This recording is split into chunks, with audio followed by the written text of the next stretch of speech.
Hey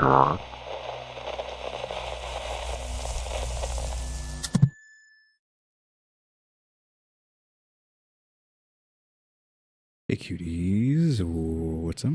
We're back with some more reactions after dark, and we are, of course, going to be watching real life enemy to lover romance $30 million fairy tale wedding of Ming Chi and Mario Ho, obviously by Stephanie Su. So we're finally getting around to doing this one, which allegedly this one is supposed to be pretty crazy, question mark, but I guess we'll have to see if that's true or not. She does already have a new video out, though. I don't know if I would be watching that one. I guess I'll have to be told whether or not I should or shouldn't, question mark. Probably just wait a while on that one, too. I know this one's pretty late, too, because it's Monday, right? And I was going to try to do it last week, but like I was kind of like, in the last video I said I was kind of like tired of not tired, but just like burnt out on doing these reactions, so that's why we're kind of like waiting until now. But we're finally getting around to it. Now I don't have any tea, the QT today, question mark, not that I can think of. Though I'm thinking about bringing back Radical Break for this episode, possibly. I want to play Funnel Runners, question mark. So we might have that as an intermission.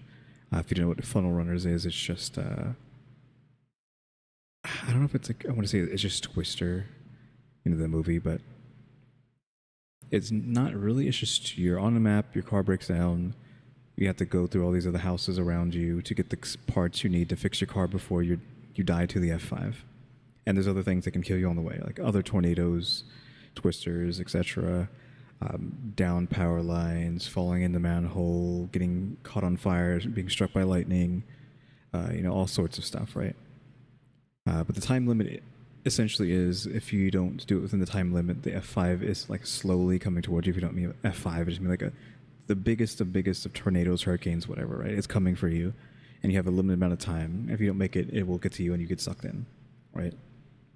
We might try that in the middle of this episode. Again, a Radical Break. I know maybe even some of you don't even know what I'm talking about, but once upon a time, I used to do something called a Radical Break. I think that's what it's called, right? I don't know if I changed the name or had different names for it, but Radical Break, where in the middle of these reactions, I would do something else, right? Either it was like a VR game, or sometimes I would play like a regular game. Like I'm going to do today with Funnel Runners, something in the middle to break up the reaction. So we'll see if I feel like doing that later or not.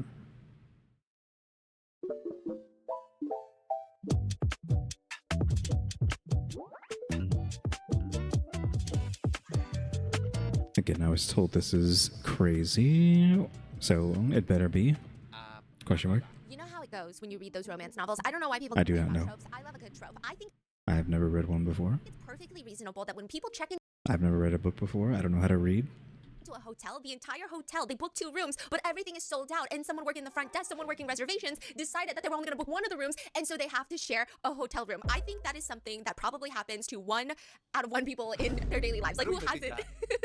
Ever happens. No, the worst is, like, I read a book, and I love this book. Okay, so this is not me dogging on this book, but the book was like, no, not only does this hotel not have any rooms, but all of the neighboring hotels, like, they're all booked out. I don't know if the fucking FIFA World Cup was in town, but everything was booked out, and so they had to share a room together. No, and I think that you know what? I'm not even gonna go down that road, but I ate that book up. I loved it. I wanted them to do it. I wanted them to boink in that 1-bed trope, but they never do, because that's the whole point of the trope. Soulmates? So what did they do? They're just, like, trying not to boink.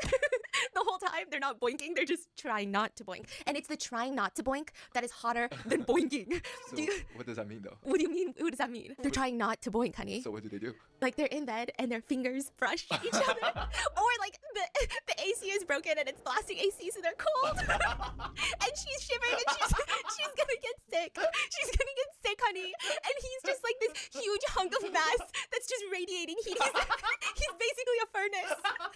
And the only way to save her is to cuddle. So Oh, good. Do they cuddle?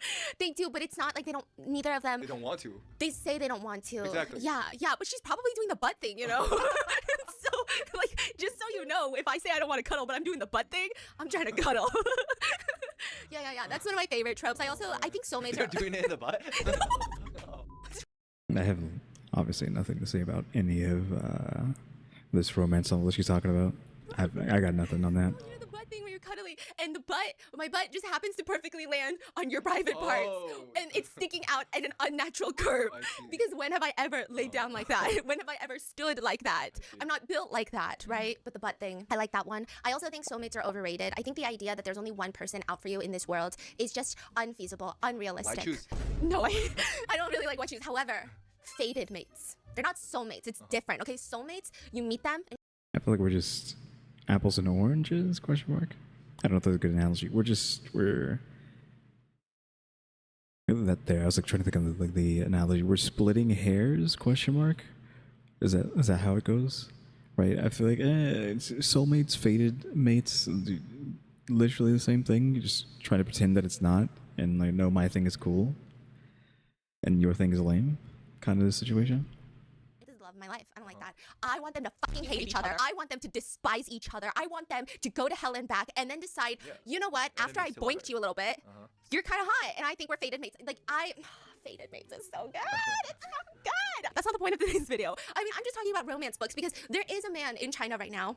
No, I'm just kidding. That everyone is saying, you know, no one really lives up to these romance novels' main male characters. However, this guy might. Like, he might burn an entire kingdom down to be with his girl. Like, he might do that. He's got, like, a vibe to him. He looks. Before we continue on to this, I'm looking at the background. I don't know if this is the way she was talking maybe seems that they're in China, but I don't know if they are or not. Or this is just a new room that they got, new scene. I don't know. But for some reason, looking at that counter table, is that right? We're gonna call it counter table. The counter table there made me think of, like, is this a hospital? I don't know why. Just like maybe just the white sheets and the bag and the drink on the table. The person, the energy drink, question mark. I don't know if that's what that is. If it is, don't drink that stuff, kids. It just feels like a hospital, even though it's not. Maybe like the thing in the background, like whatever's going on in the back here, like the huge curtain, the whatever is happening here. I think it's just like the shadow, but then the paint in the background is like cut it in half. But like the shadow combined with the paint makes it feel weird for some reason. I don't know why that's giving off hospital vibes. And then just this, right? There's too much going on over here. The lamp, this weird wall, whatever this is on the wall there, I would assume an outlet. Question mark, almost like a circuit breaker. The outlet here, box of tissues. I'm now noticing box of tissues, potential energy drink in the purse, in the bag, whatever this red thing is. It feels like hospital for some reason. I don't know why. Don't ask me why. It feels like hospital. Maybe they're in a hotel room, but it feels like hospital. Looks like he walks like it's heavy, they say. Talking about my husband. No, I'm just kidding. No, I'm not kidding. But unfortunately, I'm not talking about him today. But in the realistic setting, it doesn't make any sense. Have you looked at what mafia bosses look like? Have you looked at who ran like the Gambino crime family? They're not unattractive, but there's something. Okay, there's something to look at. Are you sure about that? Like, you really have to have a lot of complex thoughts to make it work in your head. They're definitely the people that you wouldn't even show the picture to your friends. They haven't even made it to the threshold of like, no, but they're so much cuter in real life. You wouldn't even show the goddamn picture because you know that your friends will never let you live it down. That's it. And if you scroll through Book Talk, if you run through the most foundational romance tropes, you will see the pattern everywhere. And in China, I think it started in China and now it's come over to the US, what they call it like the formula for boys. What? Okay, it's the triangle for boys. So there's three, it's a triangle, has three sides. Golf right? Like tall, rich, handsome? Or no? No. It's handsome, rich, and loyal. The theory is that one man cannot have all three. If Okay, what is the in-betweens there? They're blacked out. he is handsome and rich, he is not loyal. Damn. If he's rich and Okay, loyal, so he's not handsome. we're doing that. If he is loyal and handsome, he's not. I'm trying to pause here. What the heck? I wouldn't pause. Because we got player, poor, ugly, and what is in the middle just like doesn't exist. So if you go further, and then they say, you know, sometimes you will come across somebody, and this is what Chinese netizens say, don't blame me, don't shoot the messenger, what have I done to you, okay? I'm just over here reading smut, what have I ever done, okay? If he's rich, handsome, and loyal, they write in the middle, he's gay. Oof. I was like, what could it even be? I would never have assumed that's what it was going to be in a million years. So handsome, rich, player. Sure.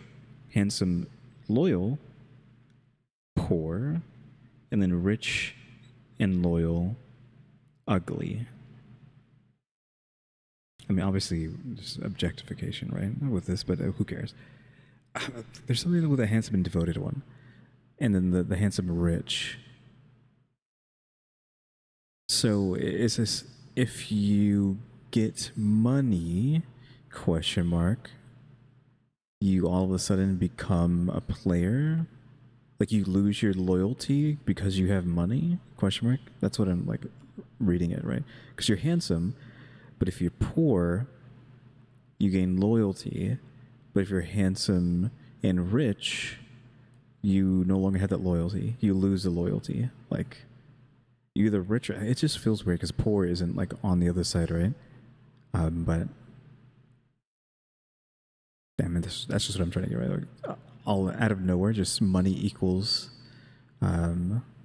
loyalty all gone. I don't know about that. I mean, obviously, this is just for fun, right? And I'm overanalyzing something that's just stupid and fun, right? Okay, Chinese netizens on TikTok are giving life lessons with this triangle. However, recently, this year, people in China have been saying, I think there is a couple, I think there is a man that has broken the impossible triangle. He has broken the curse. He is the High Lord, the curse breaker, the fated mate, and he has ruled, he has burned down the kingdom, and he has broken the curse of the triangle. Oh yeah, they recently got married and their wedding was all over social media, and even Vogue reported on their wedding and the fashion. The two that I'm talking about are Mario Ho and Ming. I'm obsessed with them. Okay, so among Chinese celebrities, public figures, a few of their, like, a lot of people's weddings have been dubbed the wedding of the century. That's what people like because it's so grand. It's so extravagant. For example, Angelababy and Huang Xiaoming's wedding reportedly cost like $300 million.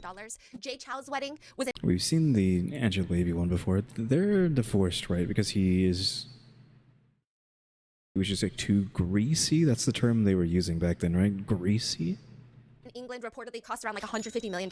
At some point, you lose the concept of money. At some point, I'm like, that's it? that's all you got, Jay Chow? No, I'm kidding. Because what does that even mean? What do you mean $150 million? I thought Jeff Bezos' wedding was $150 million. This like behooves me, okay? Oh my god. What about the Amani? Yeah. Oh my god. How much was that? Can you look it up? That was a fucking insane wedding. Reportedly $600 million to $1 billion. Oh my god. That's it? No, I'm just kidding. Okay, and just recently, on June 1st of 2026, Mario and Ming Xi's wedding was added to this extraordinary category. But before we even get into their wedding, how much they spent, why people are so hyped about this wedding, I'm gonna tell you about who they are and why they are my new favorite couple. Like maybe they are one of China's favorite couples, but the more that that's when you found out about them. No, so they made a feature in some of the other shows. Remember they were on the other couples, and then they got married, and I was like, okay, now I really need to look into this. And then I genuinely went into this. So I'm guessing she didn't even know the way she just said that. It makes it seem like she didn't know they were enemies, question mark, at the beginning, and they just became enemies or lovers at some point.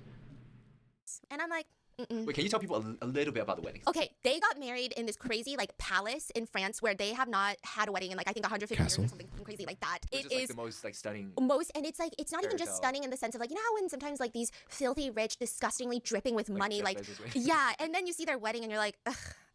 Not to judge, but I could have done better than that. With that kind of money, with that kind of resources, this is what you're feeding us? Disgusting. We're gonna eat you, eat the rich. But then they had a wedding where it was like, it was a fairy tale. It was so beautiful, and she looked so good, and she had so many different dresses. And I went into this research. So Ming Xi, she's like a famous model. Mario is Mario, and I went into this, and I'm like, you're not gonna ever make me like Mario. Like no one will ever be good enough for Ming Xi. Do I know anything about Ming Xi? Not much. Mario and Luigi, huh? Luigi, who I only know one. Wait, that's crazy, Luigi. Yeah. What? How does she know who Luigi is? I know we're not talking about the person she just put on screen. I'm talking about, like, how do you not know Luigi? I guess she's not a gamer, right? So I guess it makes sense. Like, it's crazy to be like, who's Luigi? And then she didn't say, like, who's Luigi, right? But for the first Luigi to come to your mind is that person over, you know, Luigi from potentially the, I don't know, is Mario the, I guess it isn't, right? The biggest video gaming franchise ever.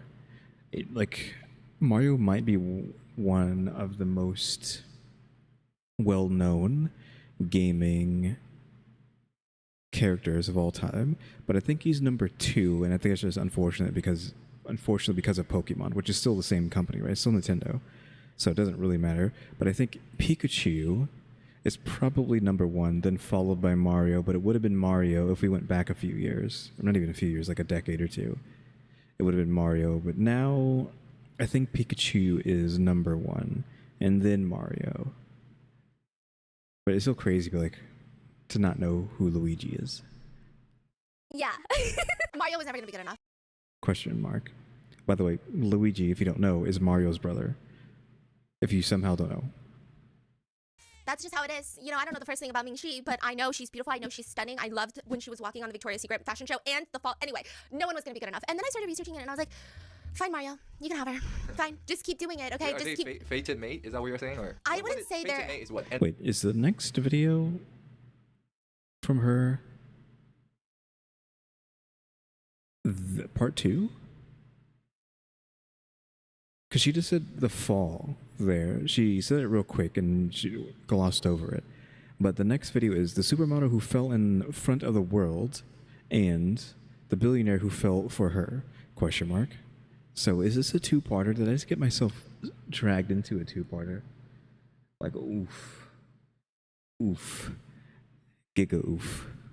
Enemies to lovers? What? Fated mates is just, it's in their fate, and usually there's a lot of things that are standing in their way, obstacles, whether it be they hate each other, they want different things, they're from like rival kingdoms, or they're on opposing sides. Like maybe he different is, breeds. no, or sometimes he's like the heir of the kingdom, and she is, you know, one of the people in the rebellion that's trying to take him down, but then they meet, and then they're fated mates, and things get complicated. I don't know if I would go as far to say that they're fated mates, but I would say she definitely didn't like him. It wasn't love at first sight. Really? She definitely wasn't like, oh my god, Mario. In fact, there's like this really awkward televised show, we're gonna get into it, but she just looks at him like he is a piece of toilet paper on her shoe, and she's just like, What? I don't care that you're one of the richest heirs in China. You're just kind of a weird. She called him an alien. She called him an alien. Yeah. Okay. So I went into it, but you know what, Mario, keep it up. We're watching you, but fine. You can be good enough today. Oh, but more on their wedding. I'm sorry. I think it was like 1,000 years that no one had gotten married there. It was crazy.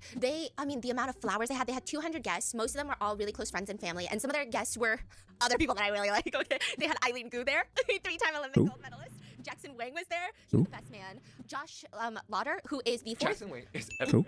Yeah, no, that man like is. every episode. There's Jackson Wang and wants to talk. Yes. Okay, Wansadong is not here today. Okay, Wansatong, but we all know Wansatong. I mean, I'm joking about all the other people, but I genuinely don't know who she's talking about with the other people, but that was just a joke, right?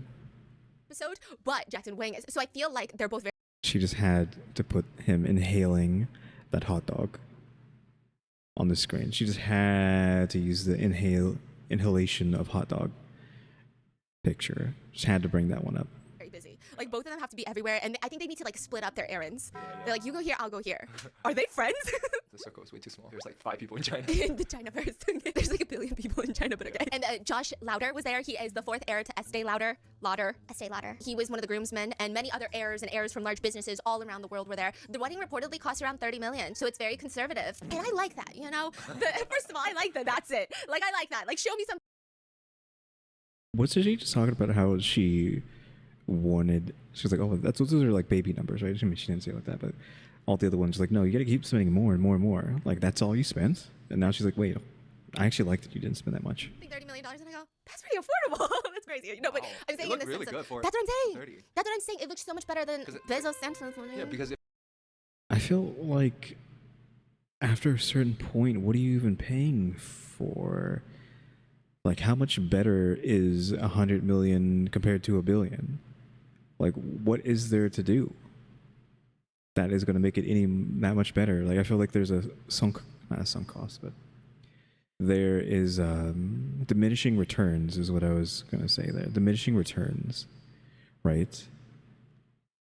Like, how much better can more money really make it? Question mark. I guess I don't know because I don't watch other people's weddings, right? Or why would I do that, right?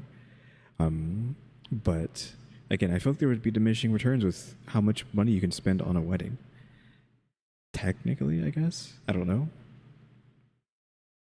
I guess you could buy an entire city, if that's even possible. I don't know if we're allowed to do that.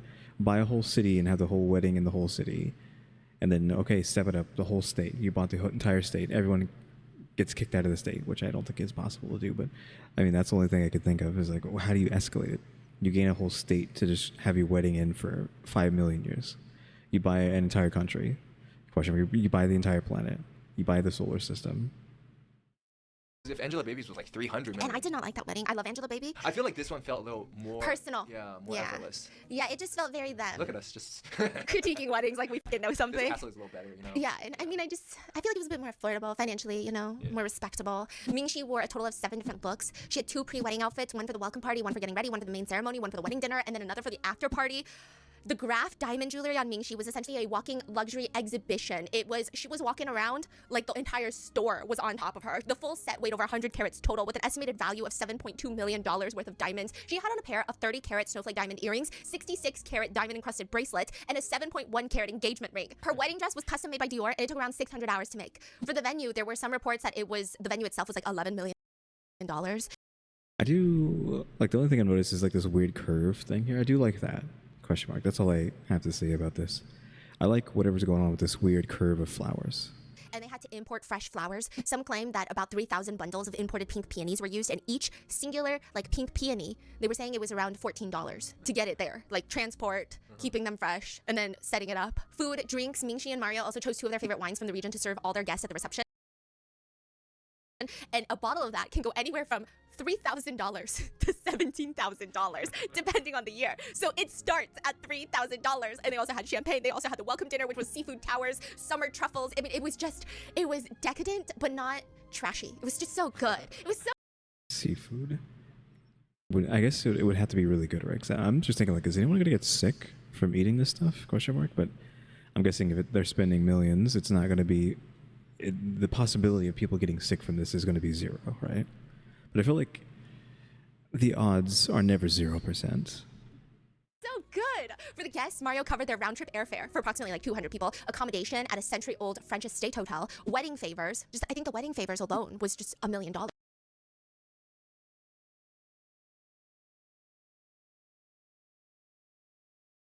I know I'm sitting on the screen for a while, but it's just like flashbang. We just had the whole conversation about Mario. Literally an amiibo. By the way, wedding version amiibo of Mario, and then wedding Peach as well from Super Mario Odyssey? Yeah, Super Mario Odyssey. Like, those were actually handed, so like they know that his name is Mario. And so we're leaning into the fact that his name is Mario, question mark. So even they know Mario. So it's weird that she doesn't know Luigi, question mark, when even they themselves are in on the joke of his name being Mario, thus Mario from Super Mario, question mark. But yeah, interesting. Though it's weird, because in Super Mario Odyssey, spoilers, I know none of y'all are probably playing video games, so what I'm about to say doesn't matter. In Super Mario Odyssey, Bowser, as usual, kidnaps Peach because he wants to marry her, so he's going to force her to marry him. Question mark. This is the first time he's really done something like that, right? Instead of just kidnapping, he's like, no, I'm going to make you marry me. So it's like clearly he actually has feelings for Peach. And they did that with the movie, right? I think. Where in the movie, yeah, because he has a whole song about her. But yeah, I feel like that's the first really like nod at him doing it out of love, like kidnapping her against her will for love. But anyways, he's trying to get married to her, forcing her to marry him. Mario has to go save, right? He saves her. I forget exactly what happened. They had to like get out of there somehow real quick. And at the end, Mario, I don't know why Mario did this, but for some reason Mario and Bowser, I think they have flowers and they're both offering them to Peach, right? It's like, no, pick me, right? So they both are like simping for Peach at the end, and Peach is like, nope, and then flies away, right? So Peach literally says, go screw yourself, Mario, after being rescued, by the way. But she literally says, go screw yourself, Mario, go screw you, Bowser. I mean, fine with Bowser, but fine with Mario too. But it's like, that's literally the end of Odyssey, where she's like, okay, I don't care about either of you, question mark. Though technically, I mean, she's still cool with Mario because Mario was jumped off of Bowser. I think if I remember, he jumped off of Bowser and got onto the hot air balloon. It was his hot air balloon, anyways. So he gets on there with Peach and then flies off, but Peach didn't want either of them. Like, I felt like it wasn't in character for Mario to be like, hey, no, pick me, right? He saves her, and then that's it, right? There isn't like, okay, now please be with me instead. So that's what I'm just saying. It's weird with that context that they're using Wedding Peach, Wedding Mario, when in the game that they're referencing with these two amiibo, Peach literally is like, I'm not interested in you, Mario, at the end of the game. She literally says that without saying it, right? So maybe they haven't played the game, or maybe they don't care. I mean, it could be, I'm just overanalyzing it, right, as usual. Just a little context that I can give for that. This right here, because like, who knows if I'm even have anything else to say. Like this, I could talk for a bit. But yeah, again, context for these two is she actually, in this canon, does not care about Mario. Like that, at least. Question mark. In contrast to like Super Mario Worlds, I don't know, where she actually gives him a kiss at the end of that game. You know, jump 20 years into the future with Mario Odyssey, and she's like, nope, I don't like you. Or something. They also hired one of the most world-renowned wedding photographers. Vogue named him like the world's top wedding photographer. He shot 4 of the 18 most luxurious weddings. He's like featured everywhere. He did the photography for Justin Bieber and Hailey Bieber's wedding, Paris Hilton's wedding.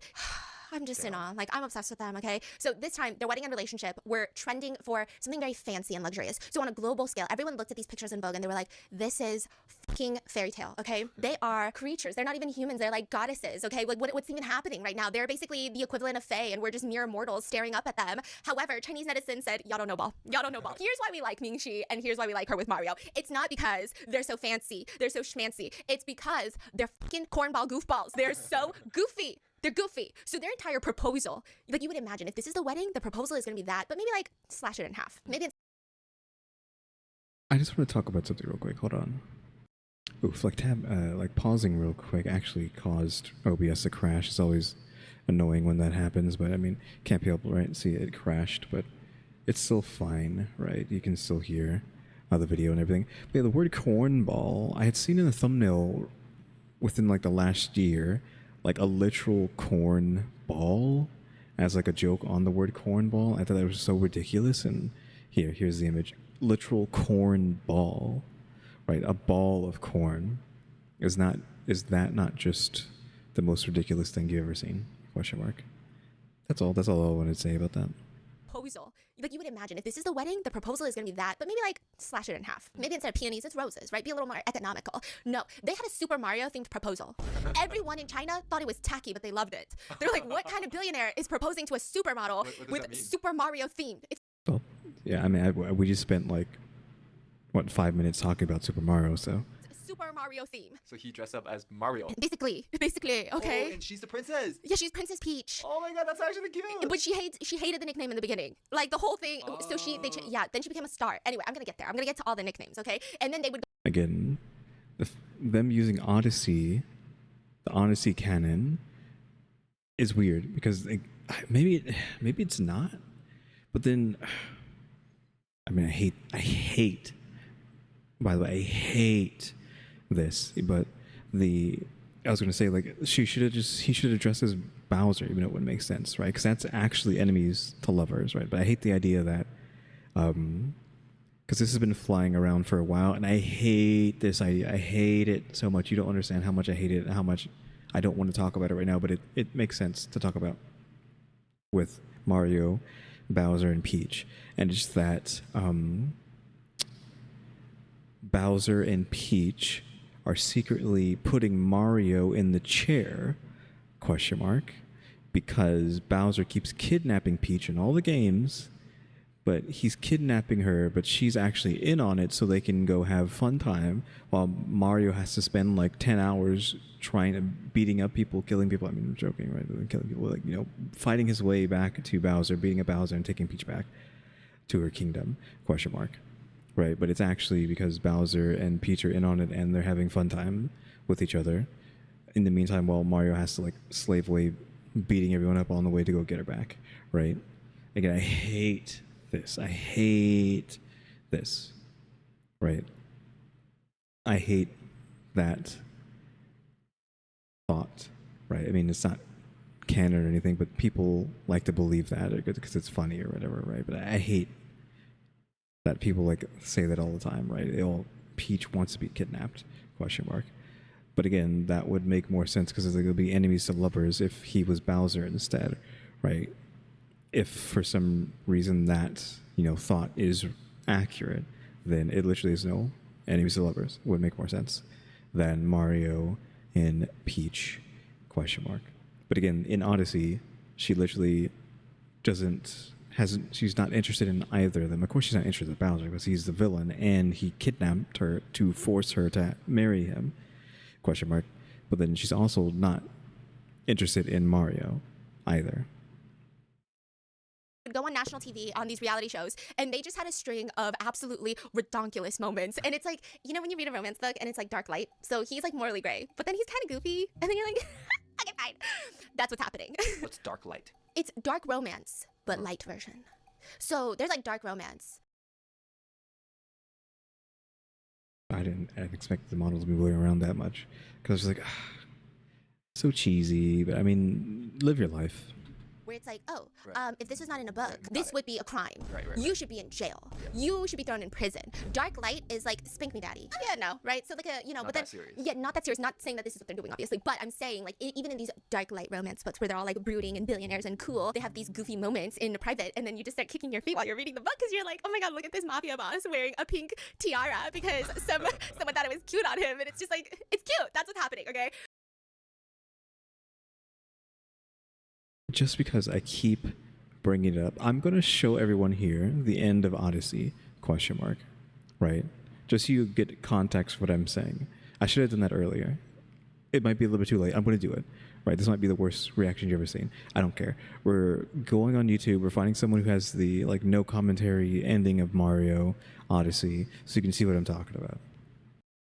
All right, so we're at I got the thing. It's from Fan TMX? Question mark. This is who has posted this. This is what we're going to be using. Hopefully it's actually decent because I haven't actually looked past the first few seconds to see if it's good or not. I have this muted just because there's like a song playing. I don't want to get copyrighted. But context for what happened right before this. Again, Mario went to go beat up Bowser to go save Peach. Right before this, they have to like escape like the crumbling. I don't know, it's not the castle, but the final area that you're fighting in is crumbling apart. You have to escape. I think you have to escape with Bowser, or do you mind control Bowser? I know this sounds crazy. This sounds like a fan fiction, right? What I'm talking about with this game where, I just said mind control, right? Where, guy comes to save the princess from the big bad, but then confesses his love to her, and she rejects him and the big bad, and then the hero mind controlled the bad guy, whatever. But in this game, you have a hat, and if you throw your hat on a thing, you basically mind control it and become that thing, right? You jump into their body and take control of them in this game. So I think at the end of the game, you beat up Bowser, you mind control him, and then you run out of the crumbling final level as Bowser, being mind controlled by Mario. I'm assuming you're probably holding Peach while you're doing this. I don't remember exactly. It's been a long time since I've watched the ending of this. This video was posted only 8 years ago, but that game came out before 8 years, right? 8 years ago? But yeah, so they've gotten out of the thing, they're crashing down. I think the music's done now. There's Bowser, there's Mario. There's Peach. I better not get copyrighted by Nintendo because of this? Question mark.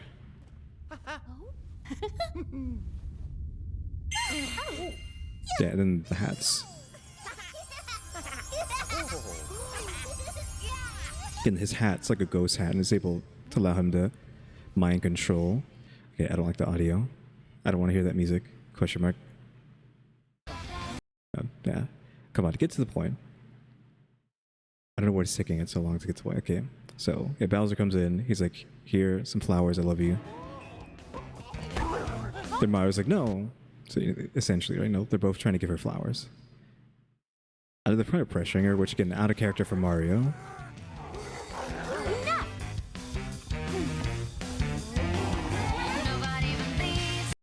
She says no. She takes the ghost hats with her, and then she runs off to the air balloon. But again, out of character for Mario, which I didn't really like this ending. And then they have a little like camaraderie here between the two of them, with getting rejected by Peach at the end of the game. But again, it's like I feel it's so out of character for Mario to be like put Peach in a corner like that with Bowser. Like, it's uncomfortable for Peach, but I feel like at the same time, like, why you have Mario acting like this? Has Mario ever acted so weird like that? That I don't know. The ending of Odyssey, I think, sucks because of how weird this was. No, him getting rejected by Peach, him acting like a jerk. I don't know if he's acting like a jerk, but like, again, trying to force her to pick him over Bowser at the end.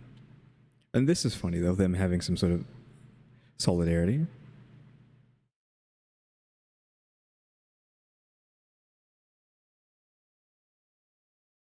And she basically like, bye. Also, this is Mario's ship, by the way. So she just gets on Mario's ship and then leaves. And they're on the moon right now, by the way. They're about to be left on the moon after, again, Mario went through the entire game to come save her from Bowser. Went all the way to the moon, and then Peach is like, bye. I'm going to leave you on the moon with Bowser. I mean, she doesn't leave it because Mario is able to catch the ship, but he jumps off. But Peach was just going to leave him there. So he jumps off of Bowser, which is what I was saying. He jumps off of Bowser, gets on the ship, and that's the end of the game. But again, the end of Odyssey is so, I don't know. That is a weird. It's weird. Like, why you got Mario acting like that? Question mark. Because someone thought it was cute on him, and it's just like, it's cute. That's what's happening, okay? Now, some of you guys know Ming. She walked for Victoria's Secret from 2013 to 2018. She's probably like the most notable East Asian in Victoria's Secret. Like, I feel like her face to me is just. I don't know anything about Victoria's Secret. I don't know anything about Victoria's Secret models. Question mark is more what I should say. I've been in Victoria's Secret a few times in my life with people. Question mark with. I guess girlfriends, exes, whatever, when I was young. I've been in there with my dad to buy stuff for my mom, question mark, a few times over the years in my youth as well. So I've been in Victoria's Secrets a handful to up to 10, up to 20 times, but I don't care about the models or anything like that, so I could not tell you anything about Victoria's Secret models or the brand or anything about that. Burned into Victoria's Secret. I think of her when I think Victoria's Secret amongst like 5 other people. But I will say she started getting a lot of attention in 2017 because she fell during the runway show, which was Okay, so this does have to do with like tomorrow's episode probably. a secret. Like, I feel like her face to me is just burned into Victoria's Secret. I think of her when I think Victoria's Secret amongst like 5 other people. But I will say she started getting a lot of attention in 2017 because she fell during the runway show, which was held in Shanghai, China. And that was a particularly notable moment because it was Victoria's Secret's first ever show in any Asian country, I believe, if I'm not mistaken. And it's in Ming Shi's hometown. And her heel got caught in the fabric. She fell to her knees. But rather than edit the fall out of the fucking broadcast, because they did it twice, it's not live. They walk the runway twice. The whole runway show is done twice so they can get all the angles, and they pick and choose what to put in, and they still kept her fucking fall in. People thought it was super shady because why would you do that? And then some, like, I think like a bunch of incels were getting mad at her for, I don't know, shaming the country. Fucking incels, okay? But most people were on her side because, well, first of all, why'd you keep the fall in? And second of all, she fell. Like, what is there to, like, what? Yeah, and then she got back up. I remember it was huge. Yeah, it was A lot of huge. people were blaming her though. Yeah. At that time. I think they're incels, okay? Because, like, what do you mean? You're mad at someone for tripping and falling? What's wrong with you? But she gets back up. I don't know. I have no context to be throwing around any sorts of words, so I don't know what's going on there. I don't know if I've heard about this or not. The fall, maybe Stephanie's even mentioned it in other videos before, question mark. I don't know. Maybe I know about it. If not, like, again, like, why would I have ever heard about this? So it might be new, but maybe vaguely it's not. I don't know. Again, I think this does have to do with the next video. So this is a two-parter, which I was not expecting this to be a two-parter. And a lot of people were on her side as well because they're just confused by why they're trying to shame her. It did just go viral though. It just pushed her into the spotlight in a very. That's because, like, who cares? Like, after her fall, she even had to. Hey, look, she fell. Okay, whatever. Like, why does everyone on the internet, it's like not on the internet even, like, why does everyone on the planet have to care? Like, okay, she fell. Anyways, right? Isn't that how it should be? Question mark. Apologize On either side, like, right? It should be like, okay. Anyways, on social media. She said that was probably one of the hardest moments I had to go through during my entire career. She said it was in front of her mom and all of her family because it was in her hometown, but she is thankful for all the support. And she handled the whole situation really gracefully. And on TikTok, a lot of people were saying that despite her embarrassing fall on Victoria's Secret, there was a silver lining because this fall would kickstart a series of events where she would meet the love of her life. Okay? And everyone in China is like, that's actually crazy. That's like, actually just like the books, no? Yes! Starts with some traumatic. It's so good. So I wouldn't say it's as easy as he goes online and he sees this all over trending on Weibo and then he's like, you know what? I want to meet this girl. It's not like that, but kind of. Really? Yeah. So the saying, born with a silver spoon in your mouth, probably is not enough to fit Mario. He is born with a fucking diamond spoon in his mouth. Just to give you an idea of how rich he is, he's the co-owner of the Boston Celtics. Huh? What's Boston Celtics? I can't tell you what sport it is, but it's a sports team, obviously. It's basketball. They definitely do something with a bunch of guys sweating, trying to touch the ball. Like, I know that's, yeah. So you pick and choose which one it is, and you tell me what the Boston Celtics are. But he's the co-owner. He joined the team's managing board in 2025 as part of an investor group led by private equity executive William Chisholm, who... I'm going to see this picture again. He's the co-owner. He joined the team's managing board in 2025 as part of... Like, is this him? Question mark? Or no? I guess it has to be, right? It has to be this guy. Because this is her. I was like, she is really tall. Question mark. I mean, she's also wearing heels, which is kind of cheating. But I was kind of getting that vibe before. Assuming this is her, like, because that's him, right? So she's just really tall. I don't know how high these heels are. Maybe she's not taller than him with the heels off, but I don't know. Part of an investor group led by private equity executive William Chisholm, who... Is he just short? Acquired the franchise, I think, for like $6.1 billion. None of this makes sense. I also don't understand, like, what do you mean you own the sports team? Like, you own... I don't understand that. Like, it doesn't make sense to me. None of that has ever conceptually made sense in my head, especially, like, when you own an esports team. I'm like, do you, like, own these individuals? Are they, like, in the fucking sweatshop practicing League of Legends? Like, what do you mean you own the team? Exactly Okay. This is a side hobby for him, by the way. It's not like his job. He's just like, let me just buy a part of it and be a stakeholder. He's also the only Chinese investor in the group, and at 30 years old, I believe he is... Wait, hold on. His parents are filthy rich. I mean, I think he's definitely doing great, but yes, but he's not self-made at 30. Yeah. Self-made. Yeah. But I think more importantly than that, like, he's an actual genius. Like, yes, he's smart. Very, very smart. That's so impressive. Yeah. Now you might be wondering, what do his parents do? Are they single? If you were to guess what rich people do, I feel like the first thing is like, I'm in private equity, I'm a hedge fund, blah, blah, blah. Something fucking Goldman Sachs, some bullshit. But no, this is like really crazy. They own casinos. Mario is the heir to the world's largest... This is a dark romance. Yeah, it is. No, It is. Mario Ho is the heir to the world's largest gambling hub in Macau. He's based... I don't think I was going to assume that there were going to be casino tycoons? Question mark? Basically the son of Macau. To give you a perspective, that's like saying he's the son of Vegas. Cue the lights, you know? He's the son of Stanley Ho, who is known as the Godfather, the king of gambling. Their family owns the SJM Holdings Limited, which controls about 19 to 22 of Macau's casinos. Key properties are Grand Lisboa, Hotel Lisboa. They have like a new palace. I don't know, okay? But they used to have a government-granted monopoly on gambling for 40 years in Macau from 19... Has anyone here been to a casino? Is anyone out there gambling? Anyone addicted to gambling who's watching this? Question mark. Probably shouldn't be watching this.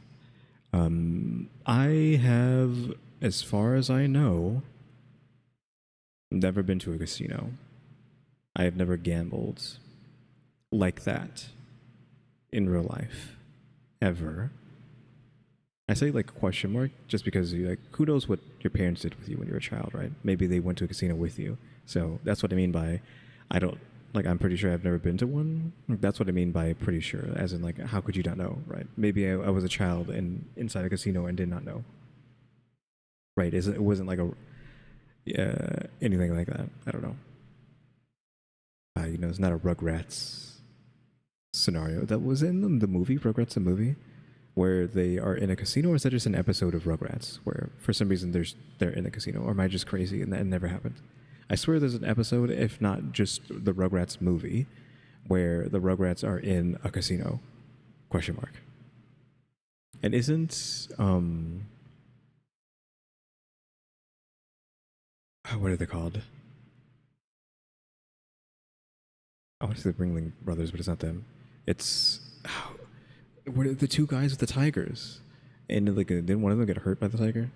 I don't think they got killed by it, right? But you know who I'm talking about. The two dudes with the tigers that show up at the casino in Vegas sometimes. Something in Freud, right? I think that's all you need to know is that you to immediately know who I'm talking about. Like Siegfried, there is Siegfried and Roy. That's who. Siegfried and Roy, right? That's who it was. Didn't they show up in that episode or slash movie? Like I sound like I'm crazy, but I swear, if it wasn't the movie, or there has to be a Rugrats movie where they end up in a casino and also Siegfried and Roy are there? Question mark. 1961 to Because, you know, back then, Siegfried and Roy were in a lot of things for some reason, or they were like parodied for some reason, a lot of the times. I don't know, okay, but they used to have a government-granted monopoly on gambling for 40 years in Macau, from 1961 to 2001, and even after the monopoly ended in 2001, they still maintained the largest gambling market share in Macau. At the peak in the 90s, the casinos handled about, I think, like $170 billion in annual bets. So that's not revenue, but bets. That's crazy. That's crazy. They own and control, at one point, the majority of gambling and casino operations in Macau, and Macau is also a lot bigger than Vegas, just to give you an idea. It's like huge. I think on an average month, they do about a double what Vegas does, just Macau, the city itself. Just to give you like a random statistic, in October of 2024, Las Vegas, Nevada had, I think they were doing like 1.29 billion for that month. Macau was doing like 2.57 billion. So, I mean, you can just imagine, they're filthy rich. They're rich. And usually in the real world, we're not really fans of millionaires and billionaires because whatever, right? But everyone in China kind of loves Mario. Like, everyone in China tolerates Wang Zitong because they have to. They don't really have a choice. He's like, Tolerates? I thought we were supposed to love him. Hello? I thought we were all on the Wang Zitong fan club. That they got stuck with, but then everyone in China kind of like low-key loves Mario. They like him. He's not like the regular type of rich kid that just spends daddy's money and doesn't give a damn about life. He's like not just sitting back and doing nothing. And I'm not saying Wang Zitong does nothing. He does quite a lot. Yeah, I mean, doesn't Wang Zitong isn't he constantly trying to make money? Actually. Every episode. Yeah, he does a lot. I just don't know if the a lot is. Yeah, that's pretty much like, I feel like that's his main job. No, just kidding. Yeah. But he's just, Mario's a breath of fresh air. When a rich second generation kid, especially a casino tycoon's heir, actually does something, it's kind of like Jackie, but Jackie. Oh, it's that guy. He's too goofy. Jackie's a little too goof, okay? But Mario is trying a lot, and he's doing a lot. He goes to MIT for college. He completed elementary school in Hong Kong, moves to the United Kingdom, finishes high school. Then he gets into MIT. He actually got offers from MIT, Stanford, and Cambridge University for math. Decides to go to MIT, and he started documenting, like he was WeChat momenting all of his undergrad moments. And like this billionaire heir is not living in a palace next to MIT, getting chauffeured to campus. He's just like in a fucking dorm room all 4 years, just studying nonstop. Wasn't he the youngest graduate or something? Yeah, so he graduated in 3 years.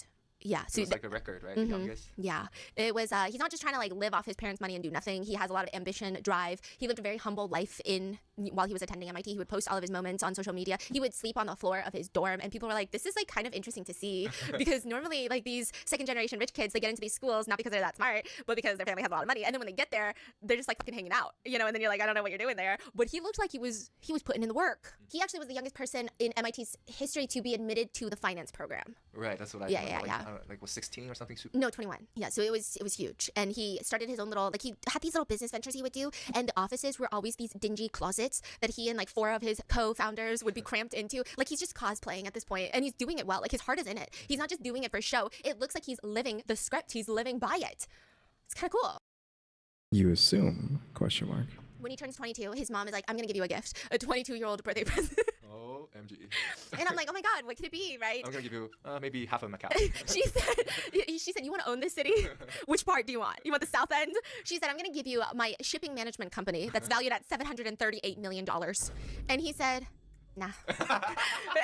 He said, it's okay. I'll make it by myself. Yeah, he said, I don't really want to go into the family business right now. I kind of want to prove to you guys that I can just do it outside by myself first. Like, how much do I really believe of this? I don't know, because billionaires really love a good propaganda. Like, the Bill Gates propaganda that has been shoved down our throats has been fucking insane. Like, actually phenomenal. Like, this billionaire paraded around. Let me be careful with my words. This billionaire is walking around for God knows how long, and everyone would associate him with the word philanthropist.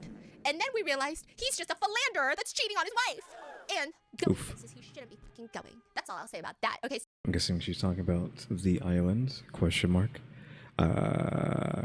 Though we talked about Bill Gates in the MBTI video that I did. If you didn't watch that, go watch that. Where I took the MBTI test because I was legally forced to.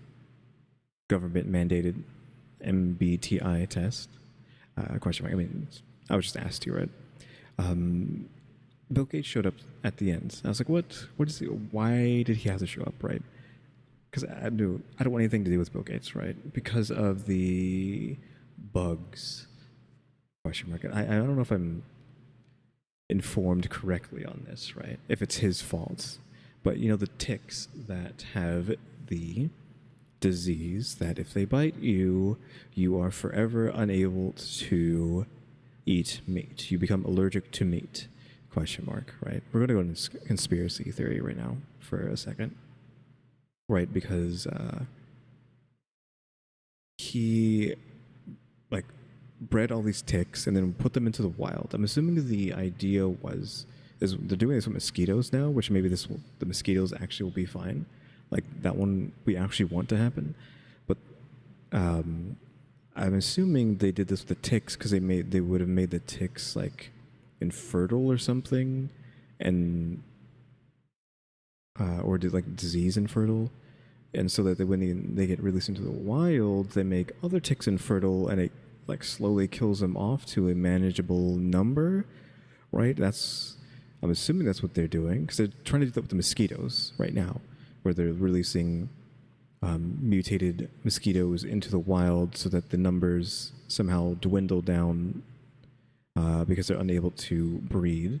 Question mark, and then we can like control the diseases spread by the mosquitoes that way, right? We can thin them out. We don't have to kill all of them, just thinning them down to a acceptable number, right? I'm assuming that's what they did with the ticks. Though I'm saying that Bill Gates had the gall. What is it called? I just looked to make sure I know what I was talking about. Yeah, the gall. I didn't mean like his gall. I mean like the alpha gall syndrome is what I was going to get into. I just didn't want to say that without knowing that's exactly what it said. It's called. Right, the alpha gall syndrome ticks, where they bite you, you no longer can eat red meat or what have you. You can't eat meat, or else you get really bad allergies. Question mark. Question mark. I'm pretty sure it was because of him. So you really gotta be careful when you're outside and you get bit by a tick. I mean, you want to get bit by a tick anyways because of Lyme disease, right? But now you're risking being unable to eat meat for the rest of your life. And I think it's his fault, and he's just getting away with it. But here's where the conspiracy thing comes in, because isn't Bill Gates making lab-grown meat, right? Somehow manifesting meat into existence without it being attached to an animal? Question mark. And I'm assuming that is not going to be susceptible to the alpha gall syndrome effect. Thus, you can eat his genetically manifested fake meat and not have to worry about getting sick from the illness you now have. So you get to say the conspiracy is they're trying to make us all sick to meat and unable to ever eat meat again, so that they can feed us this fake meat that they grew in a lab, question mark, instead of just eating animals. Question mark, we're not going to go down the rabbit hole of if it's humane to eat animals, right? Because if we go down that route, I'm saying it's not humane to eat plants either. Plants are alive.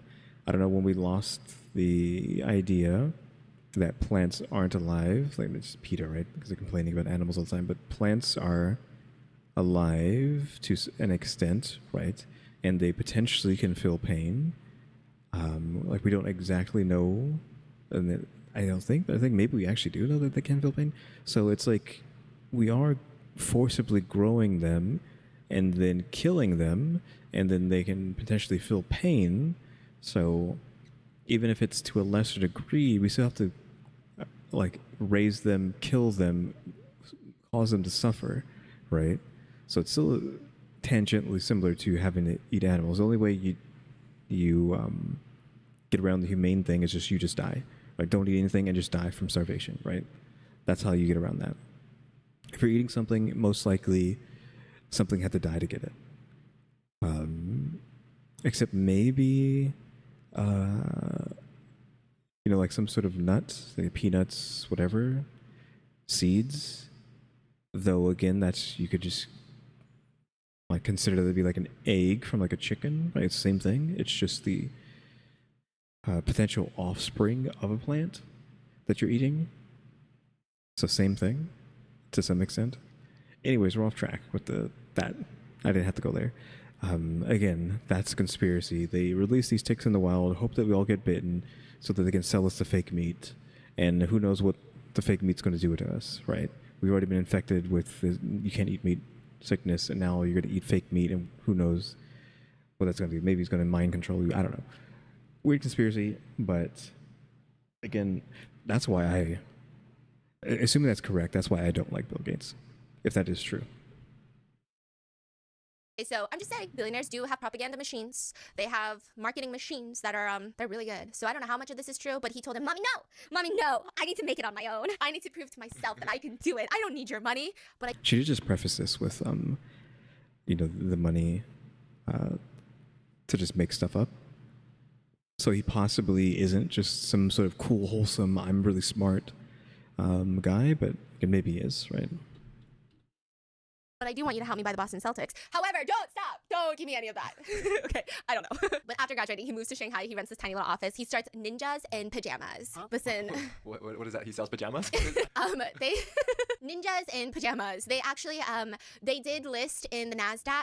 Yeah, they're still around. And guess who's one of the partners at Ninjas in Pajamas? What song? Jackson Wang. And Ninjas in Pajamas is an esports. So they have a sweatshop of esports players right now as we speak in gaming. I don't know if that's Well, it would have made more sense for Wong Tong to be in it then. true, by the way. That's all alleged. I don't think it's a sweatshop. I think they live cushiony lives. Just kidding. I think they get whipped. I think they're down there and Jackson Wang is whipping them around. Just kidding. I think she is reading too many fan fiction, romance novels, dark romance, clearly. With how obsessed she is with this story between these two, clearly. She's making up fan fiction on the spot. That's dark. That's not light Okay, dark. you're right. So, I genuinely don't understand how you can own an esports team. The two of them are really, really close, like I said. But one time there's a really funny moment. There's Jackson Wang and Mario are sitting there, and they're at one of like these esports competitions, and they're just sitting there, like, you know how they have the VIP session at FIFA World Cup, and you're like, who are these fucking people, and like, why do we keep cutting to them? What's going on, right? Yeah. So they're basically like that. They're just sitting there, and they're being so cool, calm, and collected, and they've got these face masks on, and they put down the face masks, and they're both eating chicken drumsticks, and the camera pans to them, and they're on the jumbotron. They're on the jumbotron eating chicken drumsticks, and like, what is their reaction? Like, what is any celebrity's reaction when they're on the jumbotron? Some of them look down at their phone and try to play it cool until it moves away from them. If they're eating chicken, is that normal? Chicken at a sports event? Question mark. Coming from someone who's never been to one, I'm thinking about it. I don't think I've been to one. I haven't been to anything.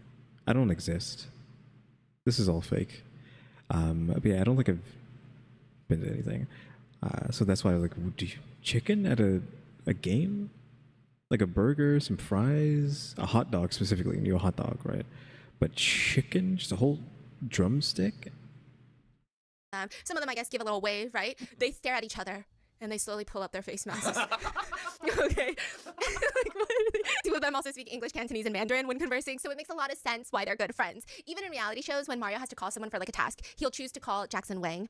There was once when Mario and Ming were playing a game on a variety show where they had to do a challenge. They had to call a friend. And like, you know how in these challenges you have to call a friend and make them say a specific phrase without guiding them to say the specific phrase? Like, you can't call and say, hey, say, quote, you guys are a match made in heaven. So this is when he's already dating Ming. Right? So they're like, you gotta call. And he calls Jackson Wang. And a lot of people were thinking like, okay, you're gonna call, and like, what's the best way to do it? You would probably be like, hey, what do you think of my relationship with Ming or something? Is that what the challenge is? Yes. To make Jackson Wang say that exact phrase? Yes. Okay. But Mario calls and he goes, hey bro, where are you? And he's like, what? Where are you? I'm exercising. I'm playing ball. Can I take 3 minutes of your time? What's up? Recently, I've been thinking about me and Ming Shi's relationship, so I wanted to ask you, do you think we're a match or not a match? Huh? And everyone is like, what the kind of question is this? What kind of tactic is this? Ming Shi is just shaking her head like she's already used to this guy's fuckery. Like she's already used to this shit. I'm so sorry. What's the issue with what he said? It's just so serious. Oh, it's like so like baiting, right? But then like it would have been easier to just ask like, do you think we're perfect for each other? Then like someone would be like, oh yeah, you guys are a match made in heaven, right? But this is almost like very analytical. Yeah. Like, and so Jackson is like, he almost like goes quiet. And then he's like, what? You called me and you're asking me if you and your wife are a match? And he's like, are you out of your freaking mind? Mario doesn't say anything. It's just quiet. So then Jackson Wang is like, have you been drinking? Like he's so lost. And he's like, no, I'm awake. Which is like, what does that even mean? I was just looking at the stars and thinking about life. And he's like, match? What do you mean a match? Like, what do you mean by match or not a match? Right, but like, if we're a match, how matching are we? How matching? And then he's like to what degree? And Jackson Wang is like, I think it's a match made in heaven. Hello，喂，兄弟喺邊啊？得先生一對。Oh, he actually said it. Oh, thanks, bro. Wow, that was really fast. And he's Wow, just straight to English, right? Because they said they speak 3 different languages to each other intermittently, I guess. like, got him. Okay, with Entangled. that easy, they won the challenge. Was that good? That was pretty good, no? It was pretty smooth, yeah. Wow. And then he goes, okay, do you want to say hi? And then he's like not telling Jackson Wang much, right? So Jackson Wang is so confused. He's like, say hi to who? Say hi to who? And then Ming goes, hi. And Jackson Wang is like, who is that?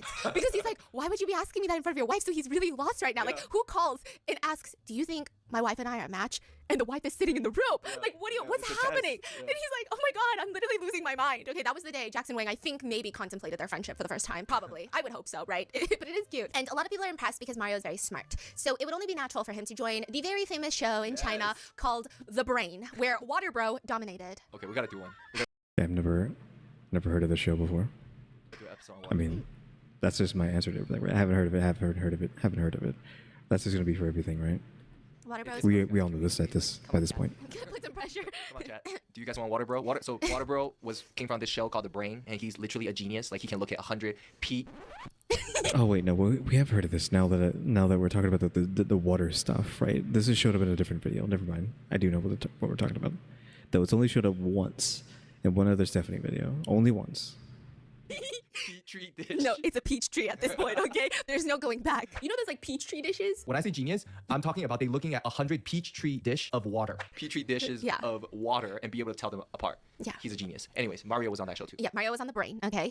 And you actually have to be super intelligent. You have to come from a top university. You have to have some sort of extreme talent to be on the show. And so Mario being on there, either it's rigged or he really is indeed that smart. I'm going to be a little skeptical, and I'm going to say it's probably somewhere in the middle because I'm just saying, okay? But anyway, all the contestants come onto the show, and they get to reveal their notable achievements, reveal their rankings. So they rank you like 1 through 100. There's like 100 contestants. And then it starts By getting their narrowed down. smartness? Yeah, by their brain. By their brain.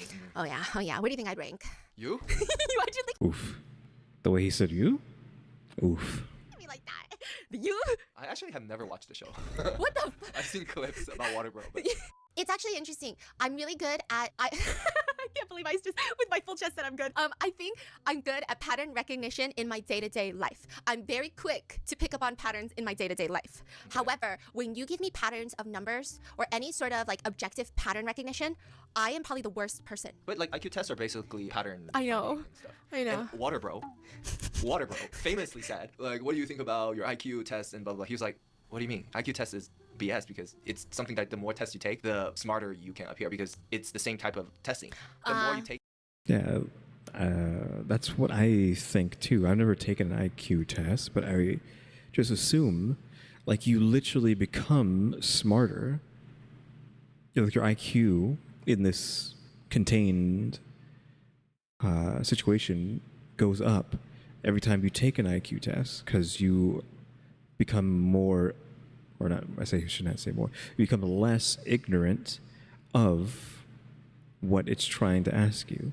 Like, it might even ask you a question you already know, so that your speed, your timing of that question is going to be even faster because it's supposed to be timed too, right? So your speed is increasing, your overall knowledge of what they could be asking you is increasing.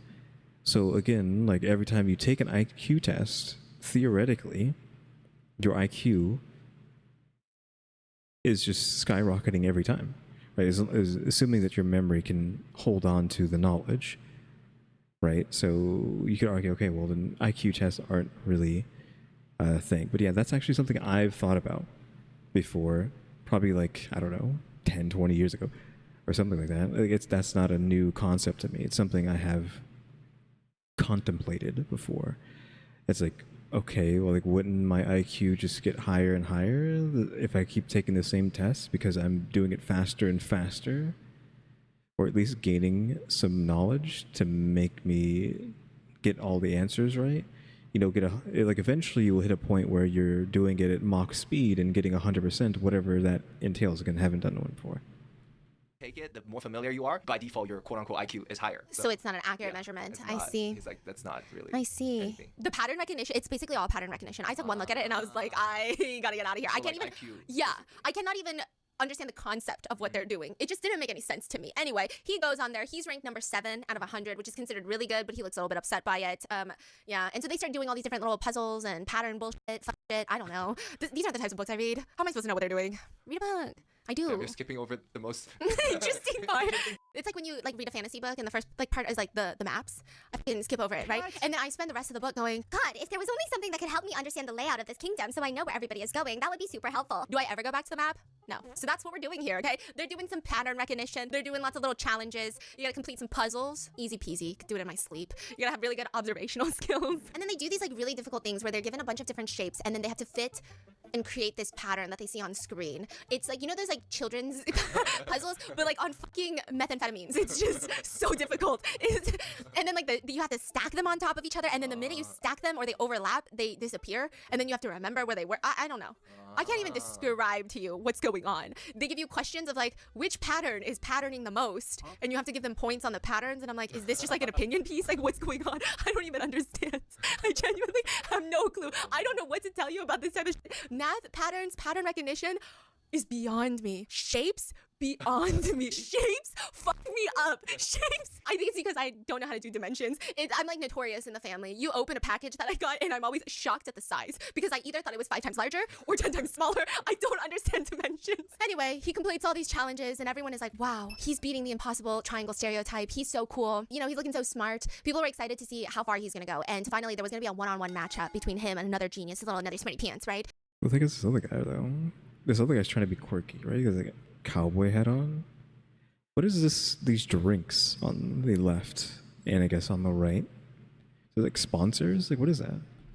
And so all of a sudden, Mario quits out of nowhere. He quits the show out of nowhere. And the MC, the host of the show, even makes the announcement. And he's like, well, actually, I was just told that he slipped in the shower and is suffering from a mild concussion, so he will not make it to the show. Mario? Yeah, and so people in the comments are like, okay, just coming up with more excuses. This excuse is so amazing. This is the birth of a great actor. I mean, really, we're just gonna fake it. So they thought they were hyping this up for this challenge, and then Mario got scared of going head to head with another genius, so he pulled out because he's a nepo baby at the end of the day. And like, you know, they don't really like to be tested like that. That's what people's narrative was. People are like, we know what you're doing, Mario. You will never guess the reason why he dropped out of the show. It's not a slip in the shower. He leaves the brain to immediately go on to another reality show that was filming because he found out.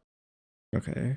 I already understood it immediately what was going on before she even says it, right? When she said a reality show. Okay, so he's on the brain, but then he finds out like Ming Shi is on some show and he wants to be on the show with her because he's seen her fall at this point, I'm assuming. And so, hey, I gotta go chase her now. Screw this show. Screw trying to look smart. I need to go catch her while I can. The love of his life is gonna be on a dating show. So he fucking dropped out and went to go chase down who will be his future wife. Wait, is that why he's number 7 or is that? No, that was when they're in the beginning. Oh, They're 7 ranked. was in the Yes. beginning, right. So Mario, he goes on. Later he does go on another like brain show where his wealth actually hindered his process. So after he goes on this dating show, his wealth. His money? Oh yeah.